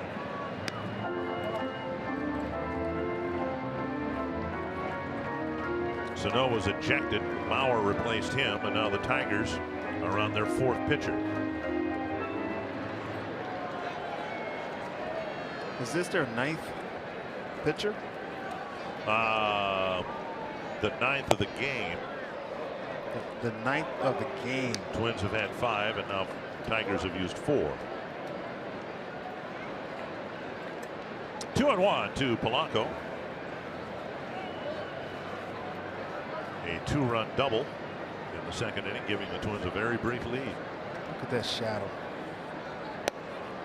And a strike taken, 2-2. It's got to be tough for a hitter. Pitchers are loving that right now. This is where you got to just stay back and get jammed and shoot the ball somewhere.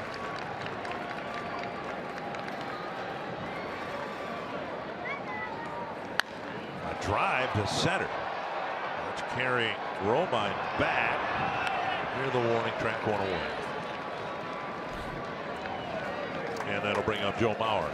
Torrey Hunter, of course, added to the Twins front office as a special assistant to the general manager, and within those duties, some broadcast work. And we'll be seeing you a total of about, what, 12 games I think you're doing this year? 11 more. Well, 10 more. 10 more after today. Yeah, 12 games Last total. night was the first one. This one's the 2nd one, so that would be 12. Yeah, it was pretty tough, man. I was a little nervous because I was up here with you, Dick. Yeah. It was awesome. Yeah, I mean, I was pretty nervous, man. And you actually did pretty well of throwing me alley-oops. I'll let you do the slam dunking. When I played high school basketball, I was a below the rim guy. Oh yeah, Probably you played? in high school, yeah. Really? Why am I Yes. Yes. Yeah, you're a pretty good athlete, huh? No. I heard. No. My story is, and it's as I recall, a true story. I was kind of a swing guy in high school, right? I was 6'2", Yeah. about 70 pounds lighter than I am now, if you can imagine. And when I was a forward, I kept hearing my coach say, "Get it to a guard," meaning the ball. Get it to a guard. Then he switched me to a guard. I said, "Get it to a forward." He didn't want me to handle the ball. They kept the ball away from you, huh? They tried to. It's pretty good. I heard you in fantasy camp. The Twins have a fantasy camp in Fort Myers in January, and they say you're actually a pretty good pitcher. You stick everybody. You try to hit every batter you face. I don't try to hit anybody, but you know, you play once a year. You don't have muscle memory. You know, sometimes I have no idea where the ball's going. Unbelievable. I think you do it on purpose. No. So why do you have pictures of every guy in here with a bruise on their back? 2-1 to Bauer. This one hit to left and hit pretty well, but Upton's there to catch the line drive for out number 2. Bauer's coming off the bench with nice swings. That's pretty good. And now Robbie Grossman drove in the tying run with a single in the 5th.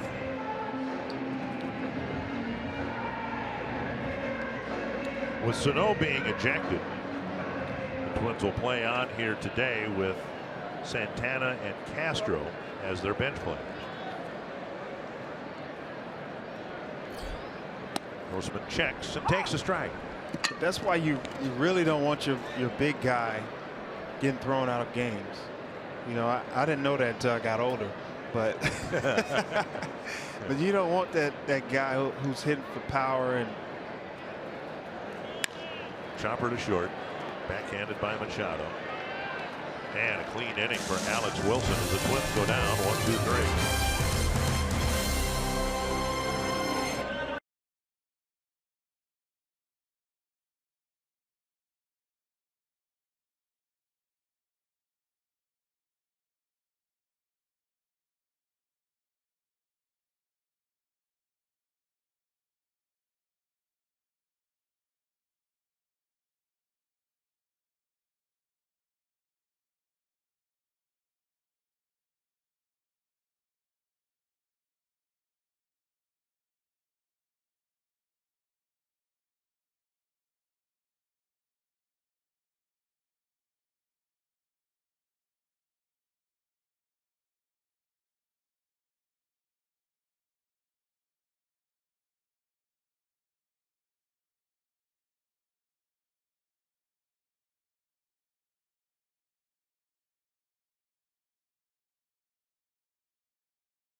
It's time to say a wrap.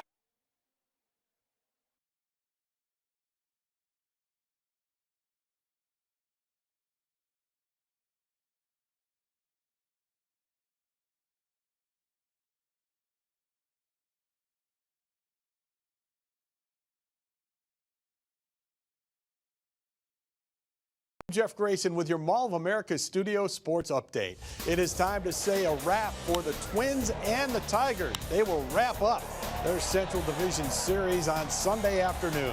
Join us at 12:30 when the Twins take on the Tigers on Fox Sports North.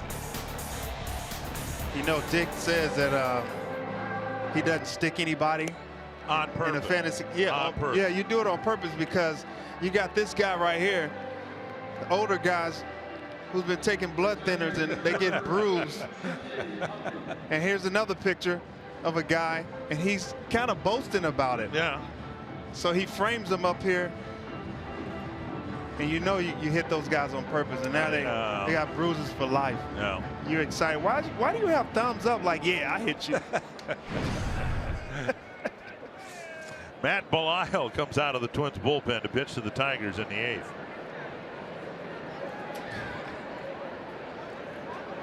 Belisle, pitcher number 6 for the Twins. Matt Belisle, I faced him a lot in my career. Colorado, St. Louis. And man, this guy, fastball, it can be around 90, 91, but it plays like 95. And that's what they're talking about, that spin rate. And I always say it's a sneaky fastball. 1 strike.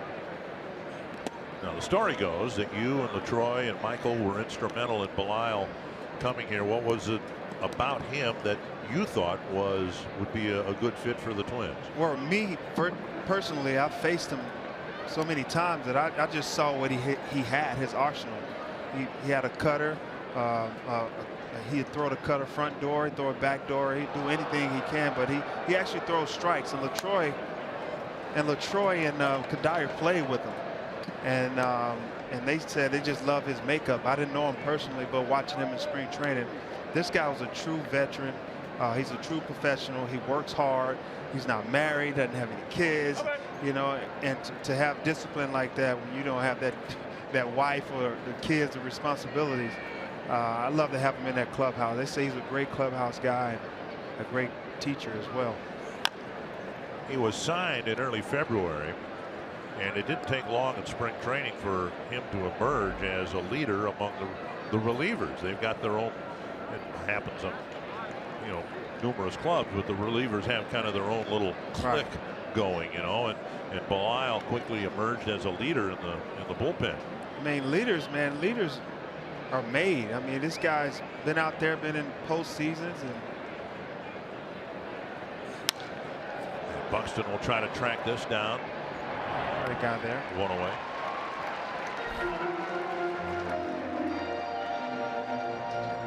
The Twins have 3 pitchers left and 2 bench players. Castro and Santana. And all precipitated with the fact that Alberto Mejia could not get out of the 3rd inning. Twins gave him a 2-1 lead, but the Tigers went deep a couple of times in the 3rd before he could get the 3rd out of the 3rd inning. The Twins had to go to their bullpen. Justin Haley was the first man. Can't really use Danny Santana. Got to keep him just in case we need that run, that pinch runner with all that speed. You have to keep somebody on the bench with speed. And you're not going to use Castro because you've got 2 catchers. And you can pinch hit Castro for a righty if it comes to that point. But you wouldn't pinch hit Danny Santana. 1-1 to James McCann. Only because McCann's in the batter's box now. I'll be curious whether there's any secondary punishment for Miguel Sano after his altercation with McCann. Like I was saying earlier, when the punishers are in New York and they start looking at the video, the footage, they're going to see that his glove hit his face. Maybe they won't be so harsh. It won't be so much of a harsh punishment for Sano. I think Twins fans are hoping that whoever's going to rule on this will conclude that if McCann had not shoved Sano in the face with his catcher's mitt, he would not have reacted the way that he did. Right. 2 down. Kids opening day is tomorrow. The Twins taking on the Tigers, final game of the homestand. And the first 5,000 kids 14 and under will receive a Twins customizable t-shirt. For more information, visit twinsbaseball.com/kidsopening or the ballpark app using your mobile device. I actually had a jersey made up once with the word "your name" written on the back. Your name? Yeah, like it was a salesman sample. So you just go putting your name on the back? Y-O-U-R-N-A-M-E, your name. Just like it said there on the picture of the t-shirt. I don't know why I did that. You go get some stitching and put your name on it. 1-1 to Hicks. Did it have your first name or your last name? No. Justin Wilson will be the next man out of the pen. Pounded foul.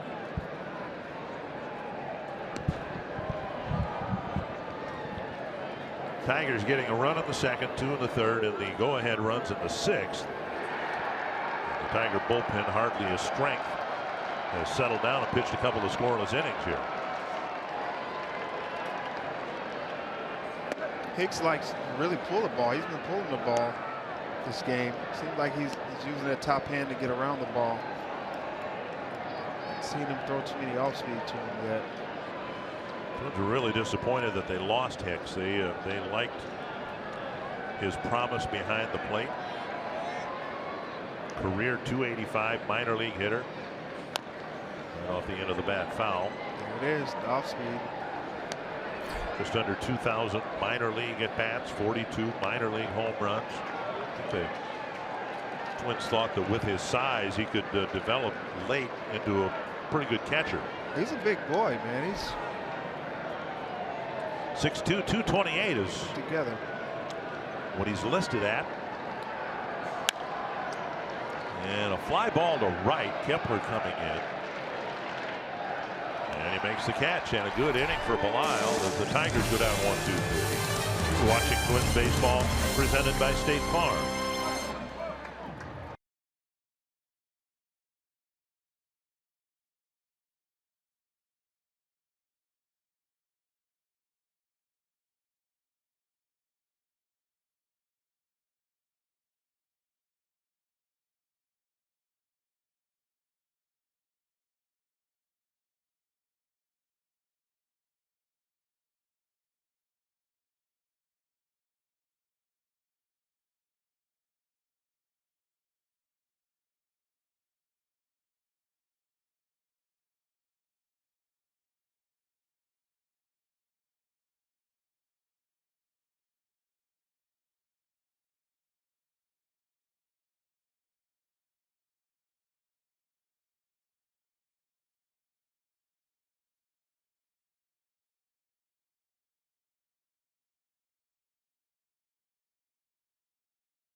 here in the bottom of the 8th inning, 5-3. Coming up after the game, we've got a lot of ground to cover in Twins Live, presented by CenturyLink.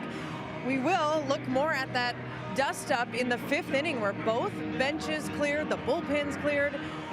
Miguel Sano was ejected. That was in the 5th, and we'll have a lot of analysis over what happened between the Twins and the Tigers.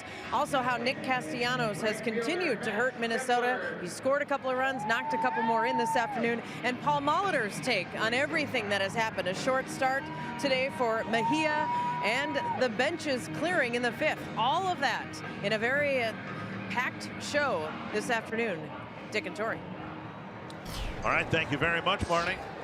It'll be Justin Wilson pitching now for the Tigers in the 8th inning. First man he'll face, Max Kepler. 0 for 2 with a walk today.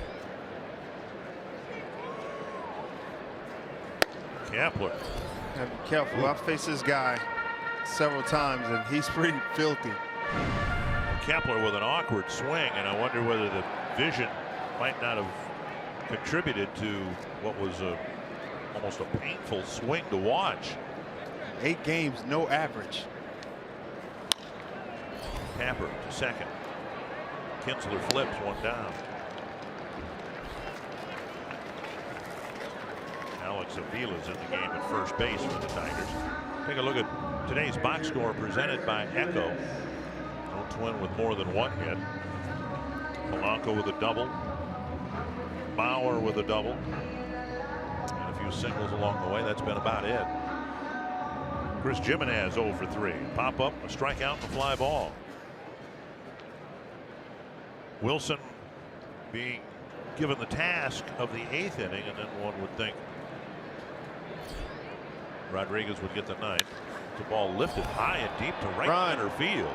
This ball's hit a long way, and it is caught on the warning track by Mata. Chris Jimenez giving it a ride to the opposite field for out number 2. Hit that ball pretty well. Matuk actually got behind the ball and made a good play on it. Took a good angle and made the catch. 2 down quickly in the 8th, and now Eduardo Escobar 1 for 3.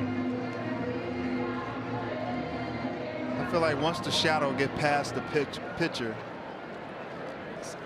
it's a better at bat. Well, we're just minutes away from that happening. Yeah, we need to make that happen before the 9th. We'll hold on until it passes in this inning. Delty strike. Justin Wilson's been lights out this year. He's always had great stuff. I faced him with Pittsburgh. Those 96, 97. Pretty good slider as well. And strike 2. Escobar, an 0-2 hole.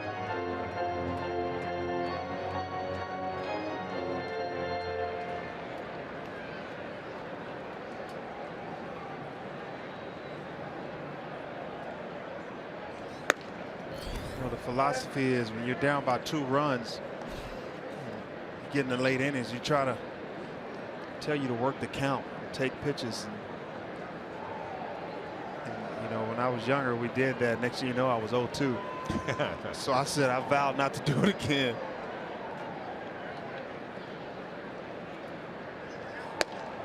Another fastball. And strike 3. Check swing, but he didn't check in time.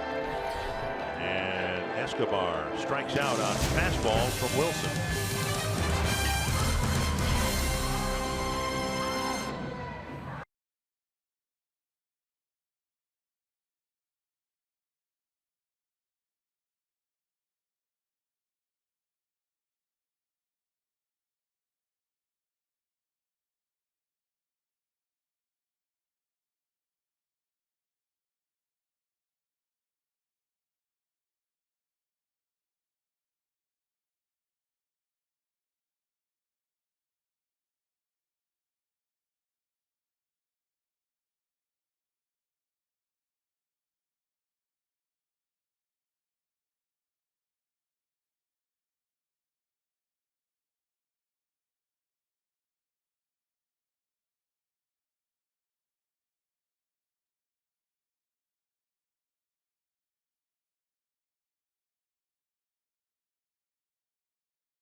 trailing most of this afternoon. As you can see, a very brief lead at the end of the second inning. It's been an ugly game for both teams, and the Tigers, even though they've got a 2-run lead, have left 14 men on base. Taylor Rogers will be the next Twins pitcher, pitcher number 7 on the afternoon. Taylor Rogers, I like him out of the bullpen. Good lefty out of the bullpen. I think he matches up well lefty-lefty, but we need to use him right now. And as he's done often this afternoon, home plate umpire Jordan Baker went out to tell Rogers that warnings have been issued. There'll be no nonsense. What's that do to you as a hitter? I mean, you know warnings are issued, so there's not going to be much going on inside. So that's got to add to your comfort level at the plate, doesn't it? That makes me comfortable. I know you're not going to come too far in, so I can kind of stay neutral up the middle, right center, and I can stay on the ball. But there's no warning now, and you're a pitcher that pitch in. I'm vulnerable. On the pitch that's outside and away. But other than that, I can cover that outside pitch if you're not going to pitch in. Might hear a little ovation in the background. The Wild just tied up their hockey game. Toward the hole and through for a base hit. Romine's been a real pest to the Twins. He's been kind of a fringe player for a number of years, but he's really gotten some big hits for the Tigers already this year. That's why he's still around. He's a piranha. A piranha. I like that. He's a piranha. That was the nickname given to your crew by Ozzie Guillen, the manager of the White Sox. Never forget that. It's hilarious. Always got the sense, because of how you guys played, and last night we showed your collision at home plate with Jamie Burke, that Ozzie would have preferred to manage the Twins than the White Sox for a lot of those years. He would always say that. He loved the way we played the game. We played the game right, and we played it hard. We slid into second base hard to kind of, make you adjust your throw. If we wanted to score a run, we went through you if you were there. And I think he really wanted his guys to play that way. And I don't think he had the guys to do that. He had some power guys that hit for power, but we had a lot of guys that, we were grinders. We were hungry. They did to win the World Series in 2005, but for most of that time, when it was, well, for most of the time, it was a 2-team race between you guys in Chicago and the Central. Paul bunted nicely in front of Jimenez, makes the play, and on the bunt, Romine goes to second.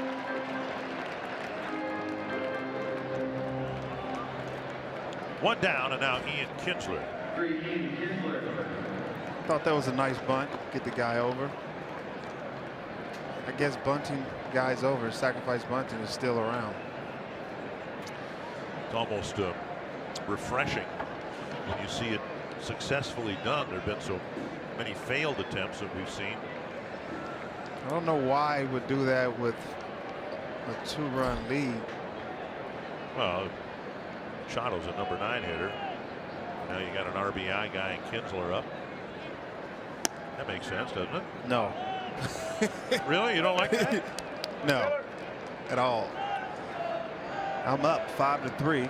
My closer's coming in after this. Yeah. That's his job. So I want my guys to swing and not waste his at bat. Outside, 2-0. If it was the opposing team, which is the Twins, and here's their closer, K-Rod. He was one of my teammates as well. He knows how to get guys out. Been around in this position many years. 2-0. And out in front, 2-1. Like I said, if it was the Twins, they're down 5-3, and they were in that situation, yeah, I could see a bunt.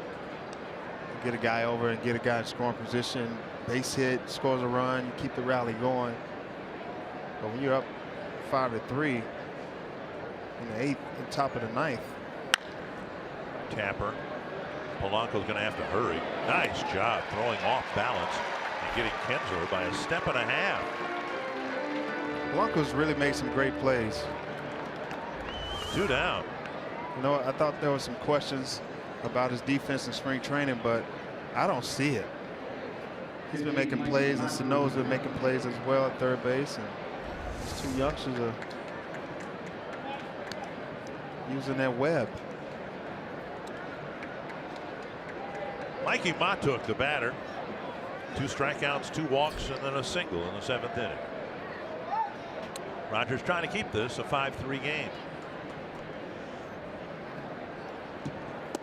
Down and in, ball 1.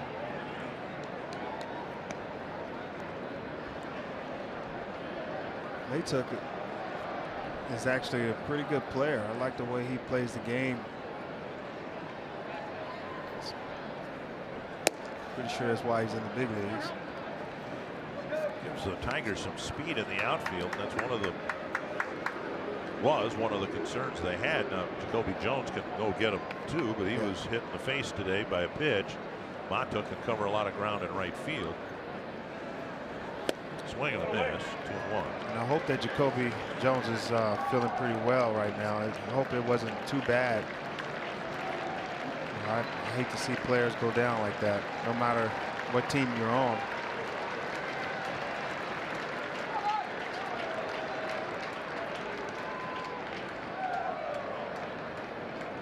Swing and a miss, 2-2. There's been very little solid contact here in the last few innings, and the shadows might have something to do with that. Well, that was a fastball by you. Had it up a little bit, and he swung under it. I don't know if he can see that because he missed that by 4 inches. Now outside 3-2. Castellanos on deck.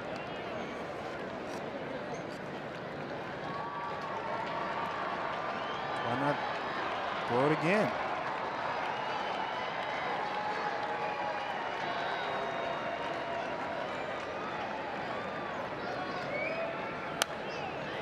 And foul back. It's crazy because some pitchers, when they see a hitter foul the ball back, they think that they're on it, so they go to another pitch. But see what happens. He can stay with the fastball. Bouncer to the right side. Dozier. Nice. With Get out. play. Rogers with a scoreless top of the 9th. Twins with some work to do in the bottom of the inning against Francisco Rodriguez.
Nick Castellanos has swung a big bat for the Tigers today.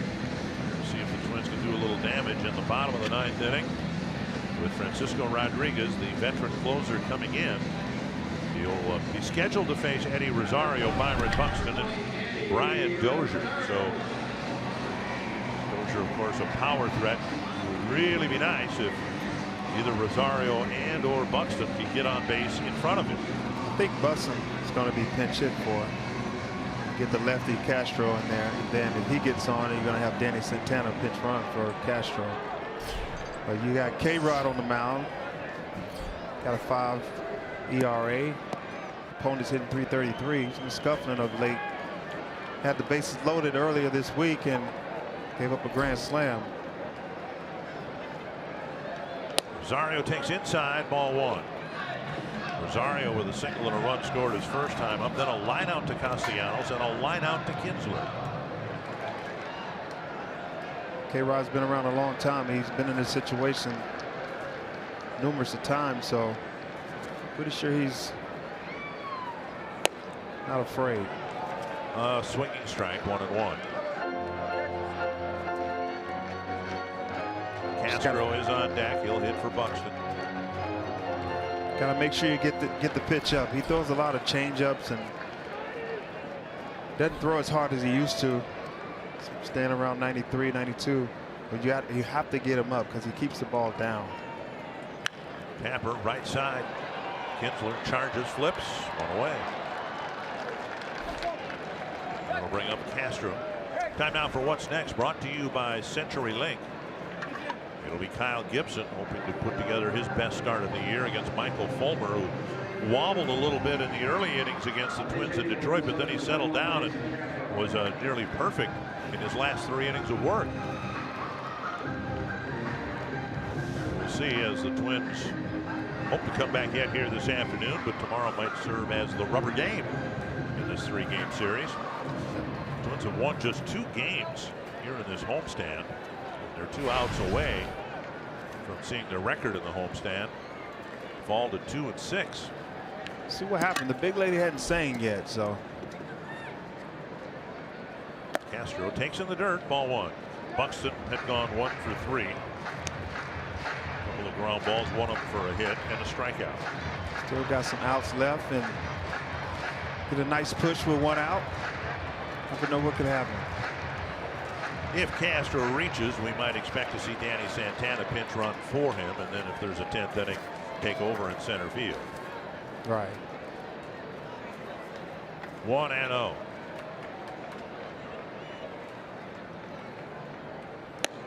Strike call. He's he hits his spot with that fastball. Like I said, you know, you're down by 2 runs, you're gonna take till you get a strike. That's usually what was taught.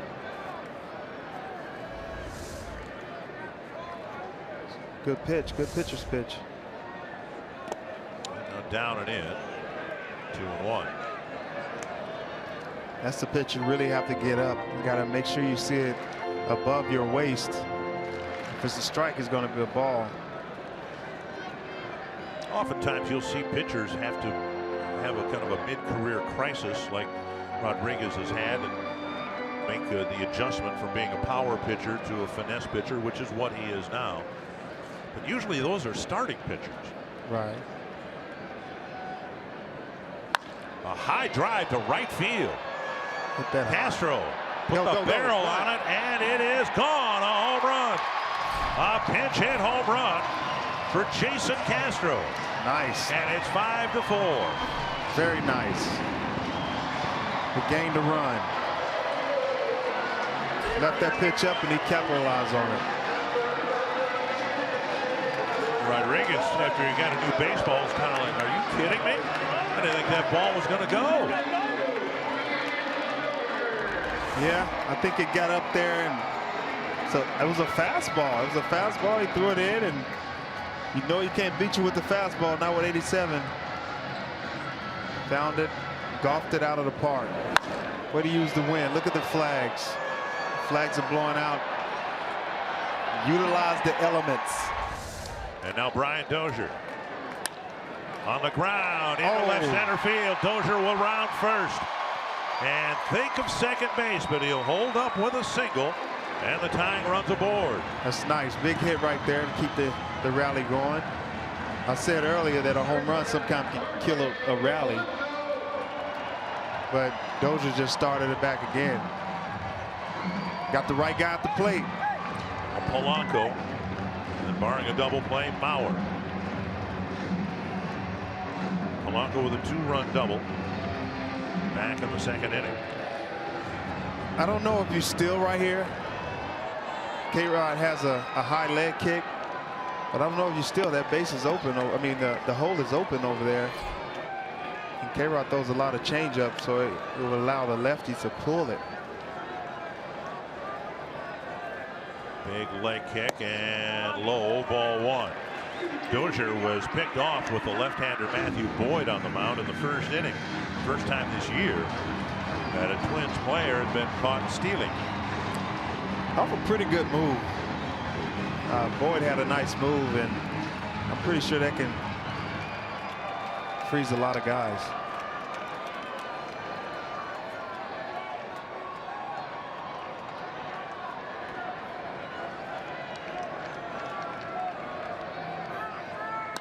A drive to right field. Polanco left one to right.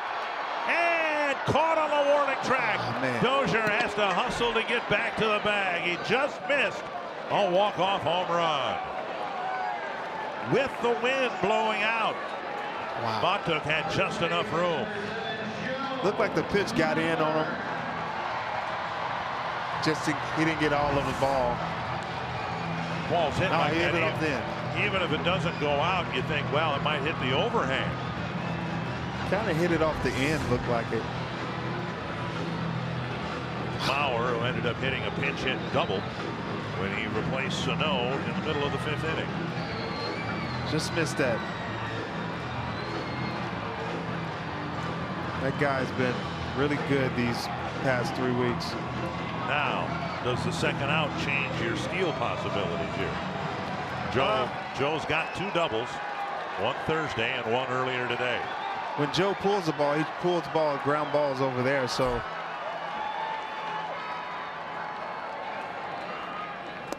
I'm only going to walk Joe. If he steals, I'm going to put Joe on. I mean, when he pulls the ball, he hits a lot of ground balls, so I will have to stick with Dozier at first base. You don't want to make that last out getting thrown out at second.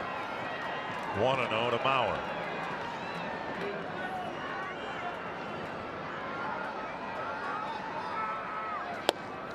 And a strike.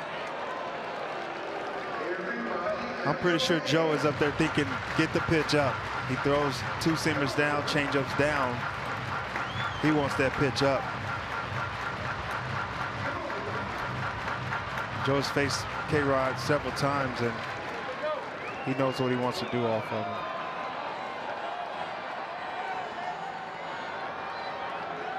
One to Mauer.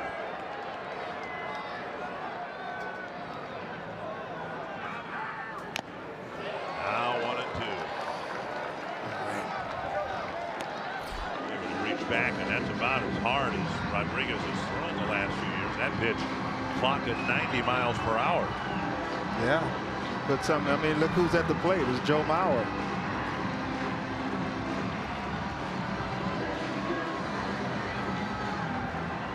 Twins are down to their last strike.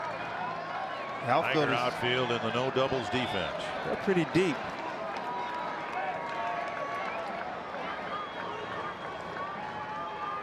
One and two.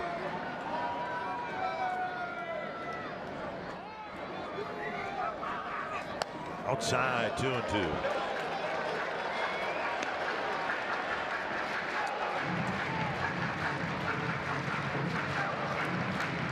If the game is extended beyond this at bat, it'll be Robbie Grossman's turn. Usually when they throw high pitches like that, they try to change your eye level, get you to thinking up, and then the next pitch tries to throw a changeup down or 2-seamer down.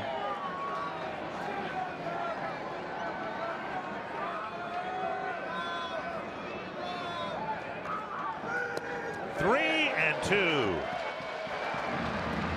And Dozier will leave early from first. I mean, you know his best pitch is a changeup.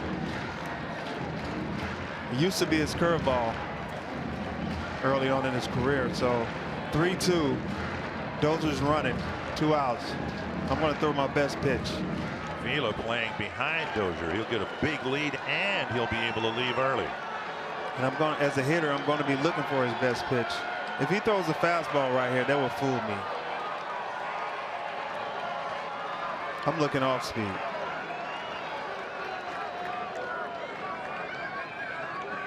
Dozier goes. And Mauer wastes an off-speed pitch. 75 miles per hour. His curveball used to be his great best pitch when he was younger. Then he started really throwing a lot of changeups. Here's your last pitch. It's just curveball. Kept it down. It breaks pretty hard. It's really good. That's his pitch. Just have to get it up. And I'm going to stick with it because I don't think 89 can really blow by me. So I have to sit on his off speed and hopefully foul off his fastball. Have to get the pitch up though. Another 3-2.